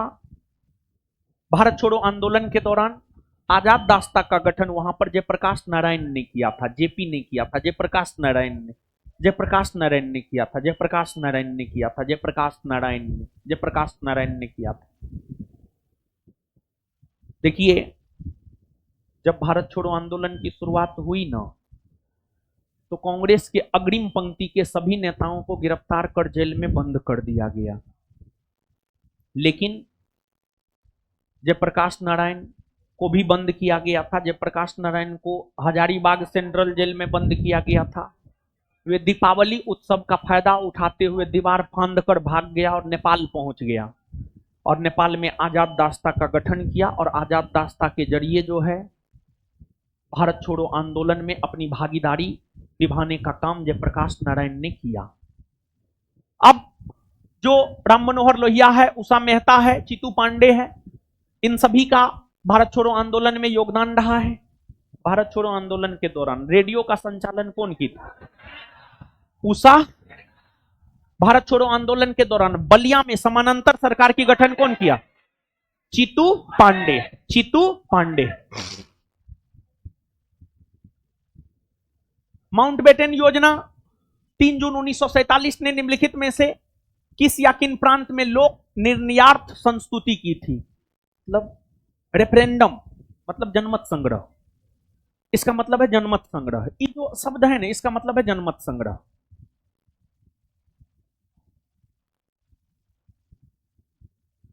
क्वेश्चन क्या कह रहा है बाबू, जानते हैं? क्वेश्चन ये कह रहा है कि माउंटबेटन योजना जो 3 जून 1947 को आई है, उसमें किन किन प्रांतों को लेकर यह कहा गया था कि वहां जनमत संग्रह करवाया जाएगा और वहां के लोगों से पूछा जाएगा कि वो भारत में रहना चाहता है या पाकिस्तान में। तो माउंटबेटन योजना में सिंध को लेकर जनमत संग्रह की बात की गई थी, उत्तरी पश्चिमी सीमा प्रांत को लेकर जनमत संग्रह की बात की गई थी और बलूचिस्तान को लेकर जनमत संग्रह की बात की गई थी। ये तीनों क्षेत्र मुस्लिम बहुल था और यहां पर जनमत संग्रह हुआ। सब लोग कहा हम पाकिस्तान में जाएंगे, पाकिस्तान में जाएंगे। इसी सब क्षेत्र को तो मिलाकर पाकिस्तान बना दिया गया है। इसी सब क्षेत्र को मिलाकर पाकिस्तान बना दिया गया है। आंसर होगा उपर्युक्त में सभी। कोको जल संधि किसके बीच अवस्थित है? देखिए ध्यान दीजिएगा बाबू, आप यहां पर अंडमान निकोबार द्वीप समूह है, इधर म्यांमार है। म्यांमार और अंडमान निकोबार द्वीप समूह के बीच में यहां पर कोको जल संधि है और जो कोको जल संधि है वह अंडमान निकोबार द्वीप समूह को म्यांमार से अलग करता है और जो कोको जल संधि है वह उत्तरी अंडमान को, विशेष तौर पर उत्तरी अंडमान को म्यांमार से अलग करता है। तो जो कोको जल संधि है वह अंडमान और म्यांमार के बीच है। अंडमान और निकोबार के बीच कौन है? अंडमान और निकोबार के बीच है 10 डिग्री चैनल, जो अंडमान को निकोबार से अलग करता है। लक्षद्वीप और मालदीव के बीच कौन है? लक्षद्वीप और मालदीव के बीच है 8 degree channel. 8 degree channel Lakshadweep को मालदीव से अलग करता है। शिवालिक श्रेणी का निर्माण हुआ है। देखिए शिवालिक श्रेणी कहां है? शिवालिक श्रेणी हिमालय का दक्षिणी भाग, उसको शिवालिक कहते हैं, हैं?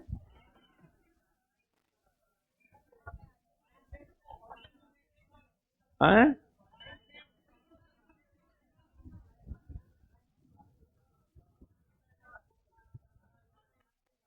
ट्रांस हिमालय, बृहद हिमालय, लघु हिमालय और शिवालिक हिमालय। देखिए हिमालय पर्वत प्रादेशिक भौगोलिक हिमालय पर्वत को भौगोलिक आधार पर 4 भागों में बांटा गया है। सबसे उत्तर में ट्रांस हिमालय के दक्षिण में बृहद के दक्षिण में लघु के दक्षिण में शिवालिक। जो शिवालिक हिमालय है, शिवालिक हिमालय की अगर हम लोग बात करें तो यह हिमालय का सबसे दक्षिणी भाग है, हिमालय का सबसे नवीनतम भाग है और इसका निर्माण, और एक बात आप जानिए, ट्रांस हिमालय हो, बृहद हिमालय हो, लघु हिमालय हो, शिवालिक हो, सबका निर्माण एक साथ नहीं हुआ है। अलग अलग कालखंड में सबका निर्माण हुआ है, जिसमें अगर हम लोग शिवालिक की बात करें तो शिवालिक हिमालय का जो निर्माण हुआ है, शिवालिक हिमालय का निर्माण सेनोजोइक एज में हुआ है। सेनोजोइक एज में उत्तरी पूर्वी मानसून से सबसे अधिक वर्षा प्राप्त करने वाला राज्य है। देखिए आप को भारत में वर्षा 4 प्रकार के मानसूनी पवन से होता है। पहला, दक्षिणी पश्चिमी मानसूनी पवन। दक्षिणी पश्चिमी मानसूनी पवन से सबसे ज्यादा वर्षा 74% वर्षा दक्षिणी पश्चिमी मानसूनी पवन से होता है। फिर इसके बाद उत्तरी पूर्वी मानसूनी पवन से होता है। उत्तरी पूर्वी मानसूनी पवन को ही लौटता हुआ मानसूनी पवन भी कहते हैं। फिर पश्चिमी विक्षोभ से होता है और फिर प्री मानसून या चक्रवाती मानसून से वर्षा होता है। तो भारत में वर्षा 4 प्रकार के मानसूनी पवन से होता है। दक्षिणी पश्चिमी मानसूनी पवन, उत्तरी पूर्वी मानसूनी पवन, पश्चिमी विक्षोभ और प्री मानसून या चक्रवाती वर्षा। सबसे ज्यादा वर्षा होता है दक्षिणी पश्चिमी मानसूनी पवन और सबसे कम चक्रवाती। अब बाबू, जो उत्तरी पूर्वी मानसूनी पवन है, जिसे लौटता हुआ मानसूनी पवन कहते हैं, उसकी उत्पत्ति भारत के उत्तर में स्थित हिमालय पर्वत से होती है। और यह मानसूनी पवन भारत के उत्तर पूरब से, यह भारत है, भारत का उत्तरी भाग है, पूर्वी भाग है, इधर उत्तर पूरब है। उत्तरी पूर्वी मानसूनी पवन भारत के उत्तरी पूर्वी भाग से दक्षिण पश्चिम की ओर बहती है और इसकी उत्पत्ति शरद ऋतु में होती है। इसकी कुछ शाखाएं बंगाल की खाड़ी में प्रवेश करती है। उत्तरी पूर्वी मानसूनी पवन की जो शाखाएं बंगाल की खाड़ी में प्रवेश करती है, या लौटते हुए मानसून की कुछ शाखाएं जो बंगाल की खाड़ी में प्रवेश करती है, वहां से ये शाखाएं नमी प्राप्त करती है और ये शाखाएं तमिलनाडु के तट पर आकर वर्षा कराती है। तमिलनाडु के तट पर वर्षा शरद ऋतु में होता है, नवंबर दिसंबर के माह में होता है। तो तमिलनाडु में जो मानसूनी काल होता है, मानसूनी अवधि होता है, वह नवंबर दिसंबर होता है। एक बात आप समझिएगा ध्यान से, सामान्य तौर पर भारत में मानसूनी अवधि जून से सितंबर माना जाता है। मानसूनी अवधि मतलब वर्षा की अवधि। सामान्य तौर पर भारत में मानसूनी अवधि जून से सितंबर माना जाता है, क्योंकि भारत में वर्षा जून से सितंबर के बीच में ही होता है। लेकिन तमिलनाडु में वर्षा नवंबर दिसंबर में होता है। इसी वजह से तमिलनाडु में जो मानसूनी काल माना जाता है, वो माना जाता है नवंबर दिसंबर। और उत्तरी पूर्वी मानसूनी पवन या लौटती हुई मानसूनी पवन से सबसे ज्यादा वर्षा तमिलनाडु के तट पर ही होता है। आंसर होगा तमिलनाडु।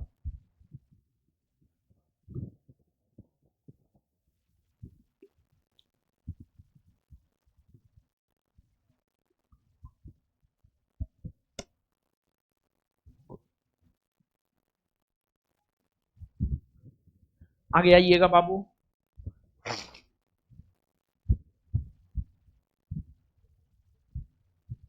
लाल पीली मिट्टी में किस तत्व की कमी होती है? देखिए बाबू, लाल पीली मिट्टी भारत में भारतीय कृषि अनुसंधान परिषद के अनुसार 8 प्रकार की मिट्टी पाई जाती है। उन मिट्टियों में सबसे अधिक मात्रा में पाई जाने वाली मिट्टी जलोढ़ मिट्टी है। जलोढ़ मिट्टी के बाद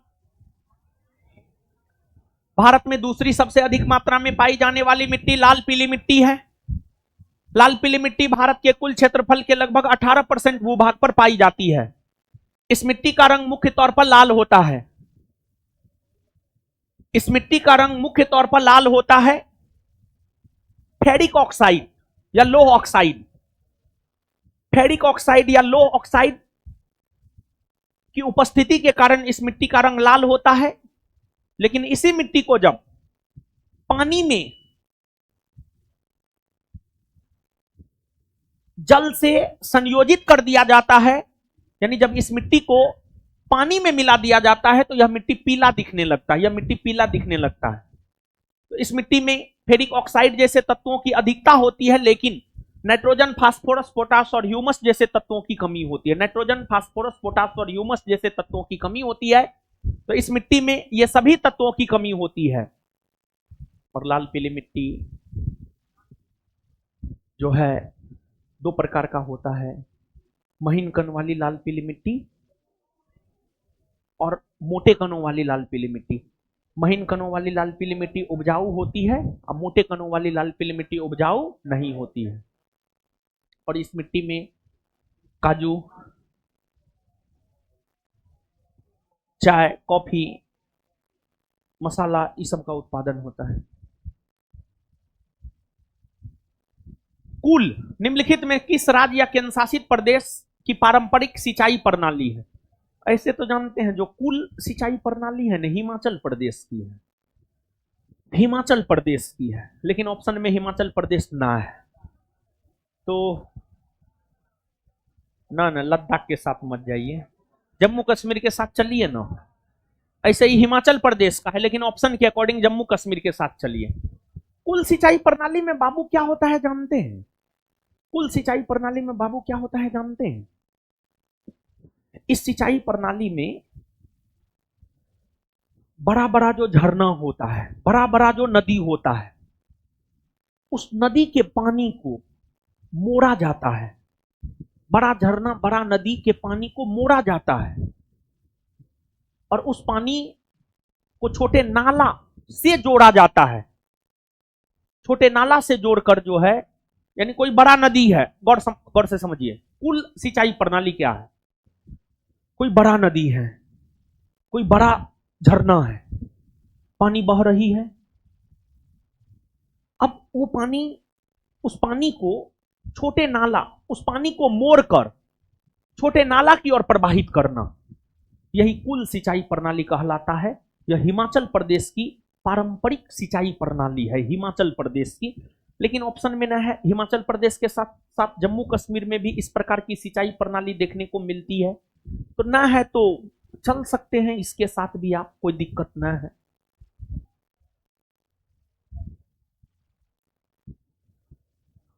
पोडू या पेंडा किस राज्य की स्थानांतरित कृषि का स्थानीय नाम है? देखिए बाबू, आपको जो स्थानांतरित कृषि है उसे अलग अलग नामों से अलग अलग क्षेत्रों में जाना जाता है। जैसे स्थानांतरित कृषि को उत्तरी पूर्वी भारत में झूम कृषि कहते हैं, हिमालयी क्षेत्र में खील कहते हैं, पश्चिमी घाट में कुमारी या ओनम कहते हैं, आंध्र प्रदेश में पोंडू या पेंडा कहते हैं, राजस्थान में वात्रा या वाल्तरे कहते हैं, ओडिशा में कोमान, बिंगरा, ब्रिंगा या पामाडीबा कहते हैं, झारखंड में कुरुबा कहते हैं, मेघालय में बोगमा कहते हैं, मणिपुर में पामलू कहते हैं। समझे? तो आंसर क्या होगा? भारत में अधिकांश कोयला किस सेल समूह में मिलता है? भारत में अधिकांश कोयला अगर देखा जाए तो गोंडवाना क्रम के चट्टान में मिलता है। गोंडवाना क्रम के चट्टान में। सबसे अधिक कार्बन की मात्रा कोयले के किस प्रकार में पाया जाता है? अच्छा एक बात बताए, कोयला कितना प्रकार का? 4, एंथ्रासाइट, बिटुमिनस, लिग्नाइट और पीट।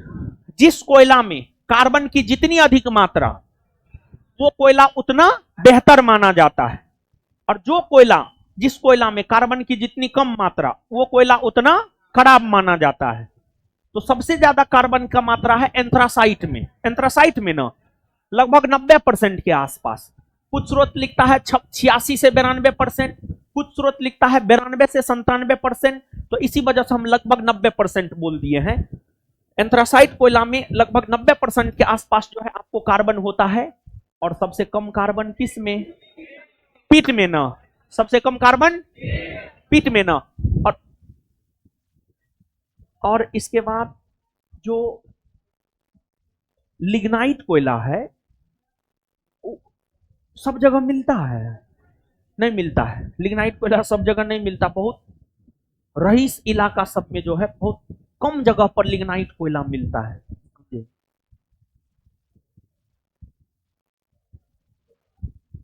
भारत में प्रथम जूट मिल की स्थापना कहां किया गया? जूट जूट जूट जूट समझते हैं? जूट जिसे भारत का स्वर्णिम तंतु कहा जाता है, गोल्डन फाइबर ऑफ इंडिया के नाम से जाना जाता है जूट। भारत में प्रथम जूट कारखाना पश्चिम बंगाल के रिसरा में 1855 ईस्वी में जॉर्ज ऑकलैंड के द्वारा स्थापित किया गया है। George Auckland. भारत में पहला जूट मिल 1855 ईस्वी में पश्चिम बंगाल के रिसरा में जॉर्ज ऑकलैंड के द्वारा स्थापित किया गया है। और जो जूट उद्योग है, जूट उद्योग की अगर हम लोग बात करें तो इसमें जूट से बनने वाले सामान जैसे बोरा, रेड कारपेट, श्रृंगार प्रसाधन, ये सब बनाया जाता है। इस तरह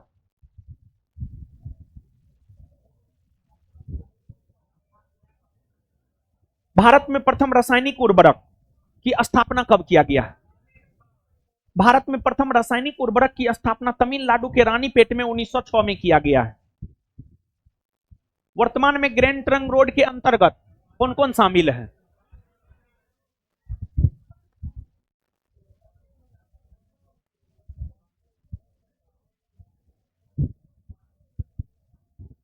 देखिए ग्रैंड ट्रंक रोड, एक बात समझिएगा बाबू सोना, समझिएगा, ग्रैंड ट्रंक रोड बंगाल से पेशावर, बंगाल से दिल्ली, दिल्ली से पेशावर, यही है ग्रैंड ट्रंक रोड। ठीक है, अब इस एनएच में NH1 और NH2 बताएं ना, NH1 श्रीनगर को लेह से जोड़ता है, तो गौर फरमाइएगा, NH1 श्रीनगर को लेह से जोड़ता है, तो कहीं पर बंगाल, दिल्ली, पेशावर की बात आ रही है। NH2 असम के डिब्रूगढ़ को मिजोरम के तुईपांग से जोड़ता है या तुईपाई से जोड़ता है, कहीं पर बंगाल की बात आ रही है? बंगाल, दिल्ली, पेशावर की बात आ रही नहीं। पहला ऑप्शन कटेगा, हाँ या ना? हाँ। NH44 और NH19, NH44 का जहां तक सवाल है, NH44 देश का सबसे लंबा NH है। ये NH श्रीनगर को कन्याकुमारी से जोड़ता है, श्रीनगर से पंजाब, हरियाणा, उत्तर प्रदेश, दिल्ली, उत्तर प्रदेश होते हुए मध्य प्रदेश, आंध्र प्रदेश, तेलंगाना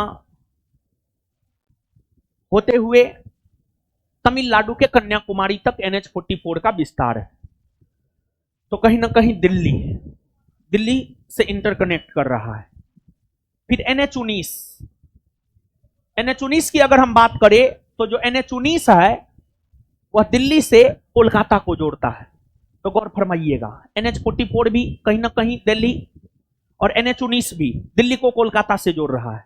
तो कहीं ना कहीं आप इस ऑप्शन के साथ जा सकते हैं और यही इसका परफेक्ट उत्तर भी होगा।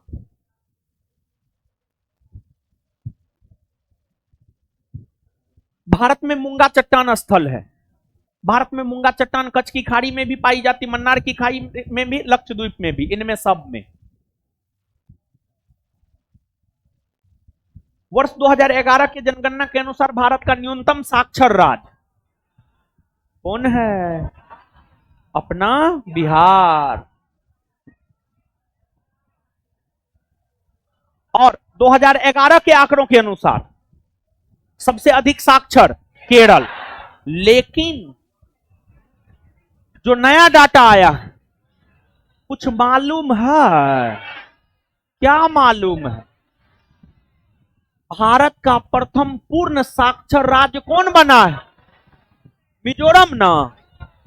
तो हाल के आंकड़ों के अनुसार भारत का प्रथम पूर्ण साक्षर राज्य कौन बना है? मिजोरम। कौन बना है? मिजोरम।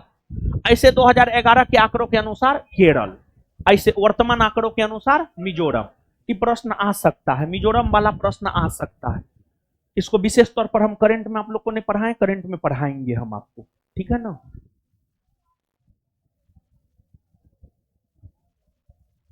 97% है, 97%। सर्वप्रथम किसके लिए? जनजातियों के लिए। सर्वप्रथम किसने सर्वप्रथम किसके द्वारा जनजातियों के लिए आदिवासी शब्द का प्रयोग किया गया? जनजातियों के लिए आदिवासी शब्द का प्रयोग सर्वप्रथम ठक्कर बप्पा ने किया है। इसी वजह से ठक्कर बप्पा को जनजातियों का मसीहा कहा जाता है, आदिवासियों का मसीहा कहा जाता है। संविधान सभा के संवैधानिक सलाहकार थे, कौन थे? संविधान सभा के संवैधानिक सलाहकार थे BN राव, बेनेगल रामा राव, बेनेगल नरसिम्हा राव। समझ गए?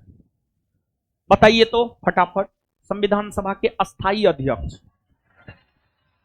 राजेंद्र, संविधान सभा के अस्थायी अध्यक्ष डॉक्टर सच्चिदानंद संविधान सभा के सचिव, HBR आयंगर, HBR आयंगर संविधान सभा के मुख्य प्रारूपकार LN मुखर्जी, LN मुखर्जी। संविधान मूल तौर पर अंग्रेजी में लिखा गया था, इसके कैलियोग्राफर या इसके सुलेखक कौन थे? प्रेम बिहारी नारायण रायजादा, प्रेम बिहारी नारायण रायजादा। संविधान जो मूलतः अंग्रेजी भाषा में लिखा गया था, उसका हिंदी में अनुवाद किसने किया था? वसंत कृष्ण वेद्य, वसंत कृष्ण वेद्य। संविधान सभा ने प्रतीक चिन्ह के रूप में किसे अपनाया? हाथी को। किसे अपनाया? संविधान सभा के दो उपाध्यक्ष थे, कौन कौन? HC मुखर्जी और VT कृष्णा मचारी।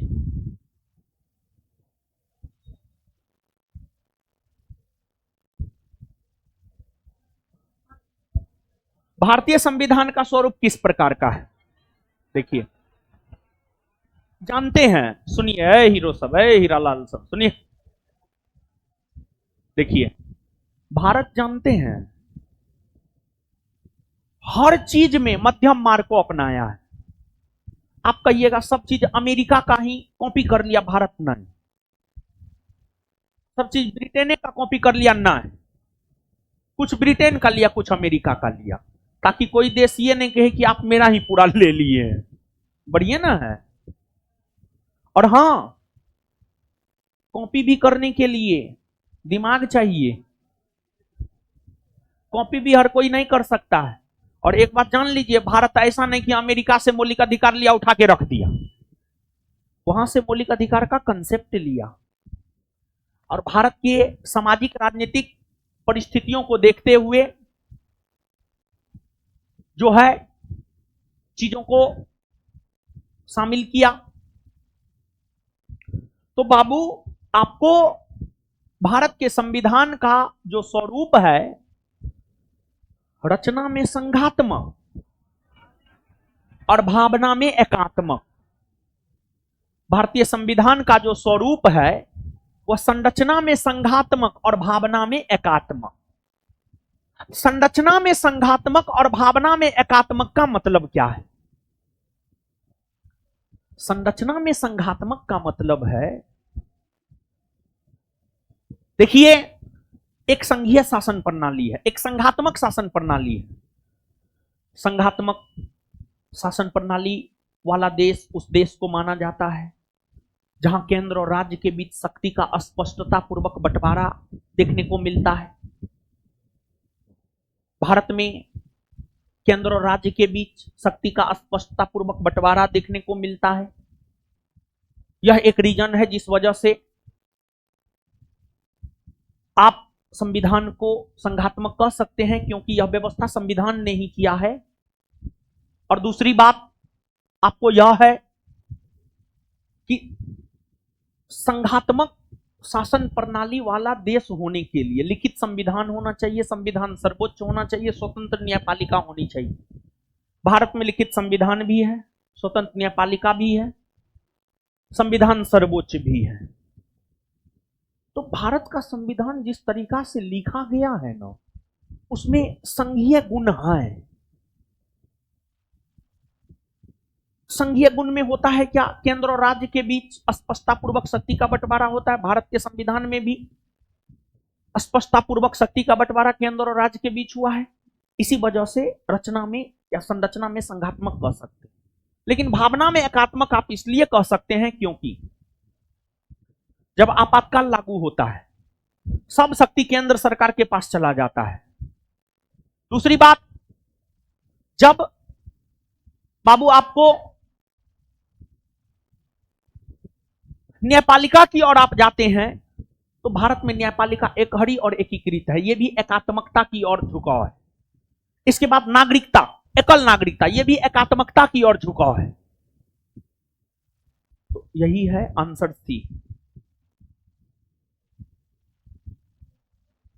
1973 में केशवानंद भारती केस में इस सवाल को उठाया गया कि प्रस्तावना को, देखिए, प्रस्तावना को लेकर जो है ना बड़ी विवाद रहा है, प्रस्तावना बनने से लेकर अभी तक।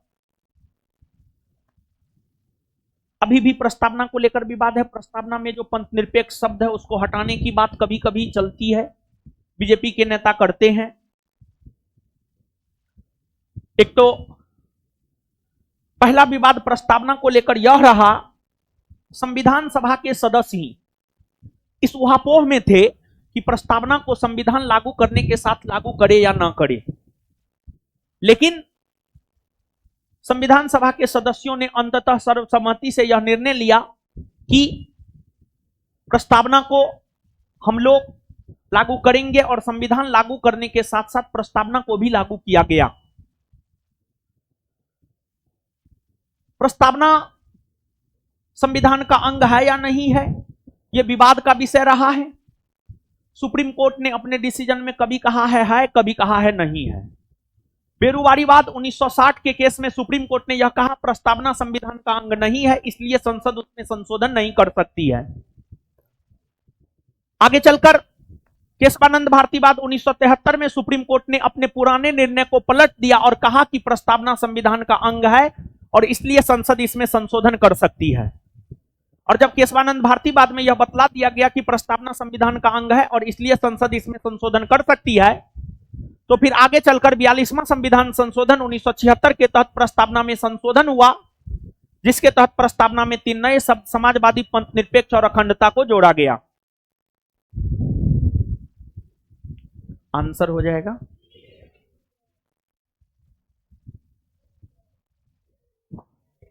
ग्राम पंचायत का गठन, अनुच्छेद 40। गांधीवादी ना राज्य के नीति निर्देशक तत्व है जी, है?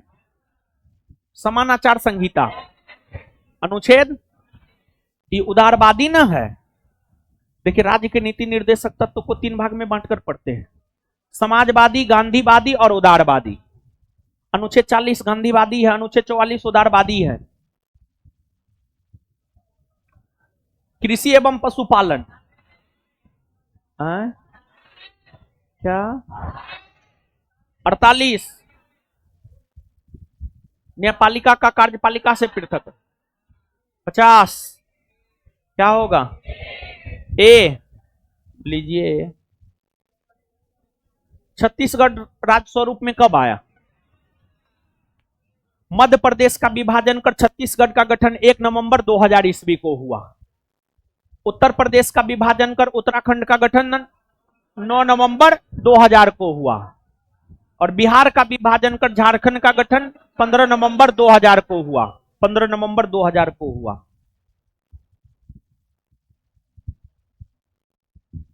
प्राकृतिक रूप से भारतीय नागरिकता प्राप्त करने के लिए योग्यताएं होनी चाहिए। सुनिए हीरो सब, सुनिए। प्राकृतिक रूप से देखिए, एक तो आप सब लोग जानते हैं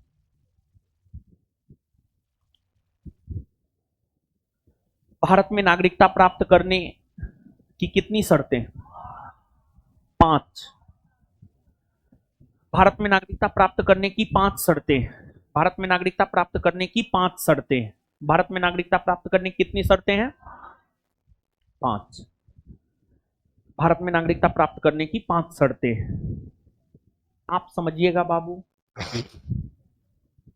भारत में जहां तक नागरिकता का सवाल है,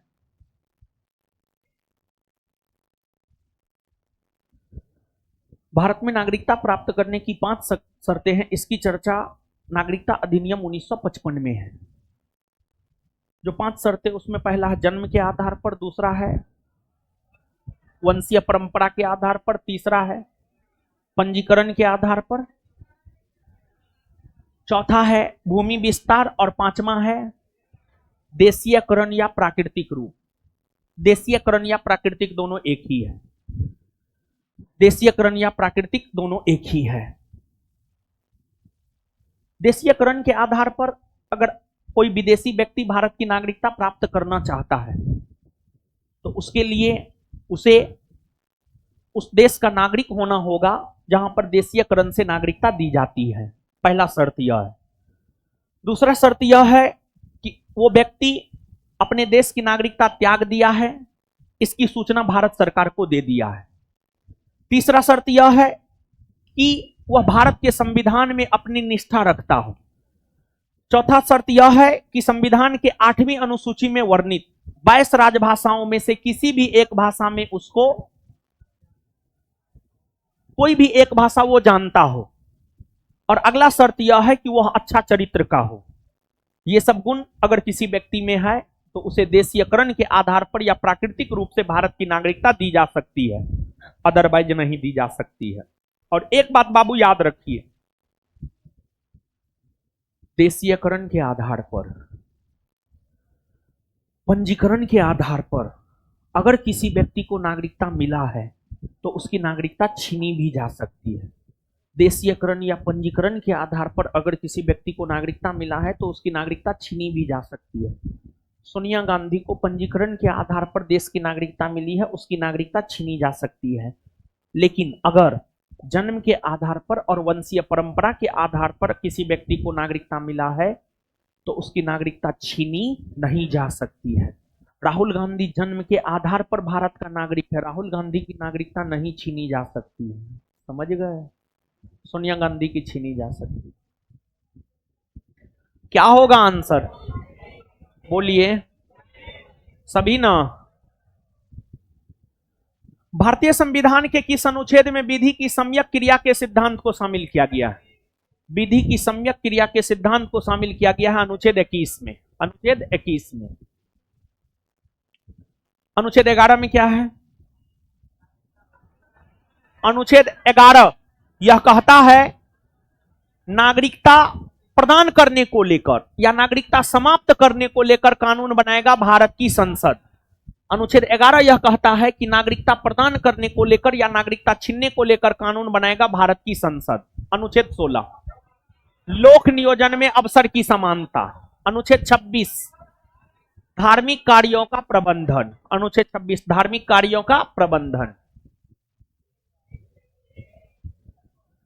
86वें संविधान संशोधन अधिनियम 2002 द्वारा भारतीय संविधान में और कितने मौलिक कर्तव्य शामिल किए गए?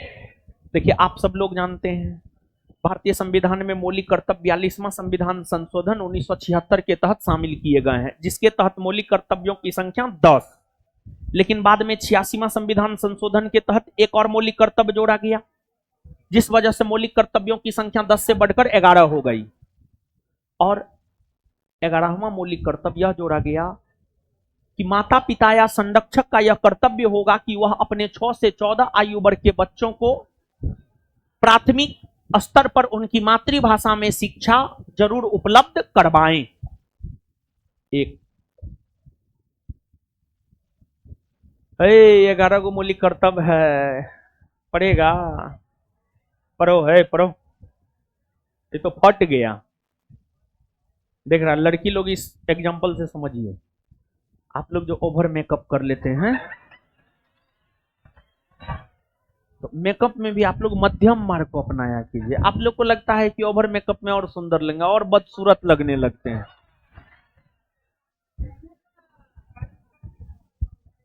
देखिए यहां तक कितना सुंदर दिख रहा है, नहीं दिख रहा है? देखिए 11 मौलिक कर्तव्य है, पढ़ देते हैं। सुनो भाई लोग, संविधान का पालन करे और उसके आदर्शों, संस्थाओं, राष्ट्रध्वज और राष्ट्रगान का आदर करे, पहला। दूसरा, स्वतंत्रता के लिए हमारे राष्ट्रीय आंदोलन को प्रेरित करने वाले उच्च आदर्शों को हृदय में संजोए रखे और उनका पालन करे। तीसरा, भारत की संप्रभुता, एकता और अखंडता की रक्षा करे और उसे अक्षुण्ण रखें। देश की रक्षा करे और आह्वान किए जाने पर राष्ट्र की सेवा करे। आप लोग तो आजकल का तो देश प्रेमी ऐसा है कि मॉक ड्रिल होगा, सायरन बजेगा, मुसल्लपुर हाट में ऐसा नमूना सब है, अपने सायरन बजाना शुरू कर दिया। तुम लोग पे देशद्रोह का केस होना चाहिए। बताइए, प्रशासन सब जो है क्लास उलास बंद करवा दिया था जबरदस्ती, नहीं बंद कर दीजिए, 6 बजे के बाद क्लास नहीं लेना है। हम ऊपर में छत पे चढ़ गए थे कि सायरन का आवाज सुनेंगे, तो पता चला तुम ही लोग इतना हल्ला कर रहा था। आगे, भारत के सभी लोगों में समरसता और समान भ्रातृत्व की भावना का निर्माण करे, जो धर्म, भाषा और प्रदेश या वर्ग पर आधारित सभी भेदभाव से परे हो। ऐसी प्रथाओं का त्याग करे जो स्त्रियों के सम्मान के विरुद्ध हो। देख रहे हैं, सुनो, स्त्री, ऐसी प्रथा का त्याग कीजिए जो स्त्री के सम्मान के विरुद्ध है। तो जैसे पितृसत्तात्मक समाज में महिला को दबाया जाता है, उसको मारा जाता है, कूटा जाता है, ये गलत प्रथा है, इससे महिलाओं का सम्मान नहीं होता है। तो तुम लोग अपनी अपनी बीवी को मारना मत। आजकल की बीवी मारने देगी, चढ़ के छाती पर दाल रगड़ देगी, समझा? देखता ना, काट के ड्रम में। मारने के बारे में सोचबो मत करना। आगे, हमारी सांप्रदायिक संस्कृति की गौरवशाली परंपरा का महत्व समझे और उसका परिरक्षण करे। 7वां, प्राकृतिक पर्यावरण की, जिसके अंतर्गत वन, झील, नदी और वन्य जीव है, रक्षा करे और उसका संवर्धन करे तथा प्राणी मात्र के प्रति दया भाव रखे। वैज्ञानिक दृष्टिकोण, मानववाद और ज्ञानार्जन तथा सुधार की भावना का विकास करे। सार्वजनिक संपत्ति को सुरक्षित रखे और हिंसा से दूर रहे। व्यक्तिगत और सामूहिक गतिविधियों के सभी क्षेत्रों में उत्कर्ष की ओर बढ़ने का सतत प्रयास करे, जिससे राष्ट्र निरंतर बढ़ते हुए प्रयत्न और उपलब्धि की नई ऊंचाइयों को छू ले। यदि माता पिता या संरक्षक हैं, 6 वर्ष से 14 वर्ष तक की आयु वाले अपने यथास्थिति बालक या प्रतिपाल्य के प्रति के लिए शिक्षा के अवसर प्रदान करे। यही सब है। भारत के राष्ट्रपति अपनी शक्तियों का प्रयोग करते हैं। देखिए बाबू, आप भारतीय संविधान के अनुच्छेद 53 को पढ़िए। भारतीय संविधान का अनुच्छेद 53 का क्लाउज 1 पढ़िए।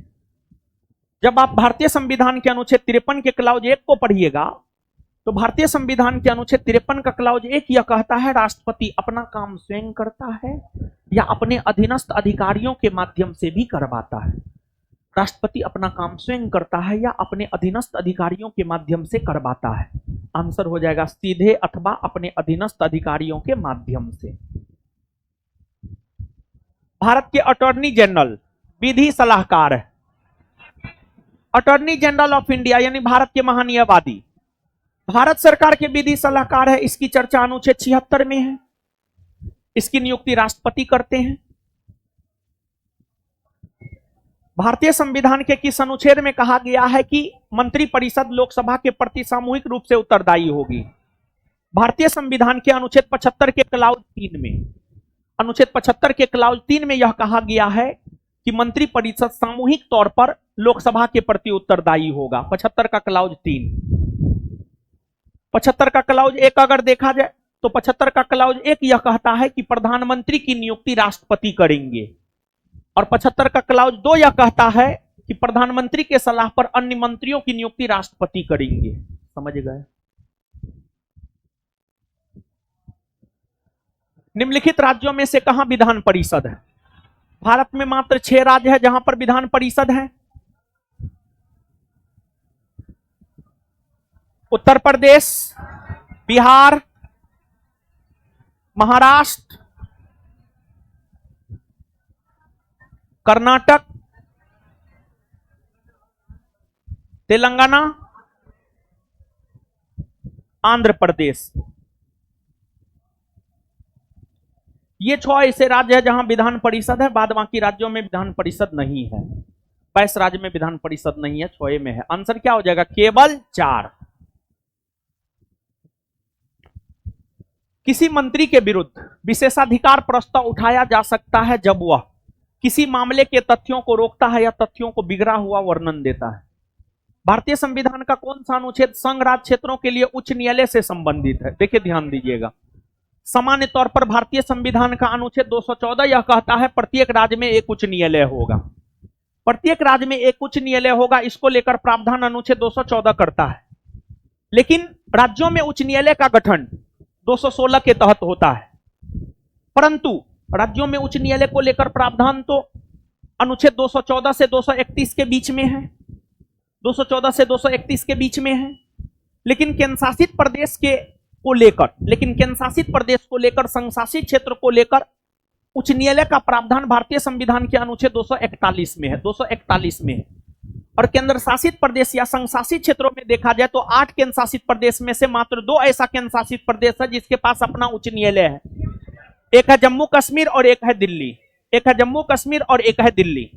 बाद बाकी केंद्र शासित प्रदेश अलग अलग राज्यों के उच्च न्यायालय के क्षेत्राधिकार में आते हैं, जैसे अंडमान निकोबार द्वीप समूह कोलकाता हाईकोर्ट के क्षेत्राधिकार में आते हैं, पुडुचेरी चेन्नई हाईकोर्ट के क्षेत्राधिकार में आते हैं, लक्षद्वीप केरल हाईकोर्ट के क्षेत्राधिकार में आते हैं, दादर नगर हवेली तथा दमन और द्वीप मुंबई हाईकोर्ट के क्षेत्राधिकार में आते हैं, लद्दाख जम्मू कश्मीर हाईकोर्ट के क्षेत्राधिकार में आते हैं, चंडीगढ़ हाईकोर्ट के क्षेत्राधिकार में आते हैं, जो चंडीगढ़ हाईकोर्ट पंजाब और हरियाणा राज्य का हाईकोर्ट है। भारतीय संविधान में तदर्थ न्यायाधीशों की नियुक्ति का प्रावधान है। भारतीय संविधान में तदर्थ न्यायाधीश के नियुक्ति का प्रावधान सर्वोच्च न्यायालय में है, जिसकी चर्चा अनुच्छेद 127 में है। यदि भारत के प्रधानमंत्री संसद के उच्च सदन के सदस्य हैं तो उच्च सदन, देखिए भारतीय संसदीय परंपरा में संसद के 2 सदन है, एक है लोकसभा और एक है राज्यसभा। लोकसभा को निम्न सदन और राज्यसभा को उच्च सदन कहा जाता है। भारत की शासन प्रणाली में या भारतीय संसदीय परंपरा में प्रधानमंत्री बनने के लिए दोनों में से किसी भी एक सदन का सदस्य होना चाहिए, और अगर आप दोनों में से किसी भी एक सदन का सदस्य नहीं है फिर भी आप प्रधानमंत्री के पद पर या मंत्री के पद पर 6 माह तक रह सकते हैं। लेकिन आगे रहना है तो 6 माह के भीतर जो है दोनों में से किसी भी एक सदन की सदस्यता लेनी पड़ेगी। प्रधानमंत्री, मंत्री और महान्यायवादी, गौर फरमाइएगा, प्रधानमंत्री, मंत्री और महान्यायवादी ये संसद के दोनों सदनों में से किसी भी सदन में जाकर बैठ सकता है, बोल सकता है, लेकिन मतदान सभी सदन में नहीं कर सकता है। महान्यायवादी तो किसी सदन में मतदान नहीं कर सकता है। प्रधानमंत्री और मंत्री भले बैठ सकता है, बोल सकता है, भाषण दे सकता है दोनों में से किसी भी सदन में, लेकिन वो मतदान उसी सदन में करेगा जिस सदन का वो सदस्य है। अगर प्रधानमंत्री लोकसभा का सदस्य है तो किसी विधेयक पर मतदान वो लोकसभा में ही करेगा, वो राज्यसभा में नहीं करेगा। अगर प्रधानमंत्री उच्च सदन यानी राज्यसभा का सदस्य है तो वह मतदान राज्यसभा में ही करेगा, वह लोकसभा में नहीं करेगा। अगर प्रधानमंत्री के खिलाफ अविश्वास प्रस्ताव लाया जाता है, अगर प्रधानमंत्री के खिलाफ अविश्वास प्रस्ताव लाया जाता है तो अविश्वास प्रस्ताव हमेशा के लिए लोकसभा में आता है। अविश्वास प्रस्ताव की अगर हम बात करें तो अविश्वास प्रस्ताव लोकसभा में आता है, अविश्वास प्रस्ताव को राज्यसभा से कोई लेना देना नहीं होता है। अगर अविश्वास प्रस्ताव आया लोकसभा में और प्रधानमंत्री उच्च सदन यानी राज्यसभा का सदस्य है तो वह अविश्वास प्रस्ताव पर मतदान नहीं कर सकेगा। वर्तमान में हमारे प्रधानमंत्री मोदी जी हैं, मोदी जी लोकसभा के सदस्य हैं, लोकसभा में अविश्वास प्रस्ताव आएगा वो जरूर मतदान करेंगे। लेकिन इनसे पहले मनमोहन सिंह थे, वे राज्यसभा के सदस्य थे, उनके खिलाफ जो अविश्वास प्रस्ताव आता था तो फिर वो उस पर मतदान नहीं कर सकते थे। समझ गए? तो आंसर बताइए ए। चलिए, सभी लोगों का बहुत बहुत धन्यवाद।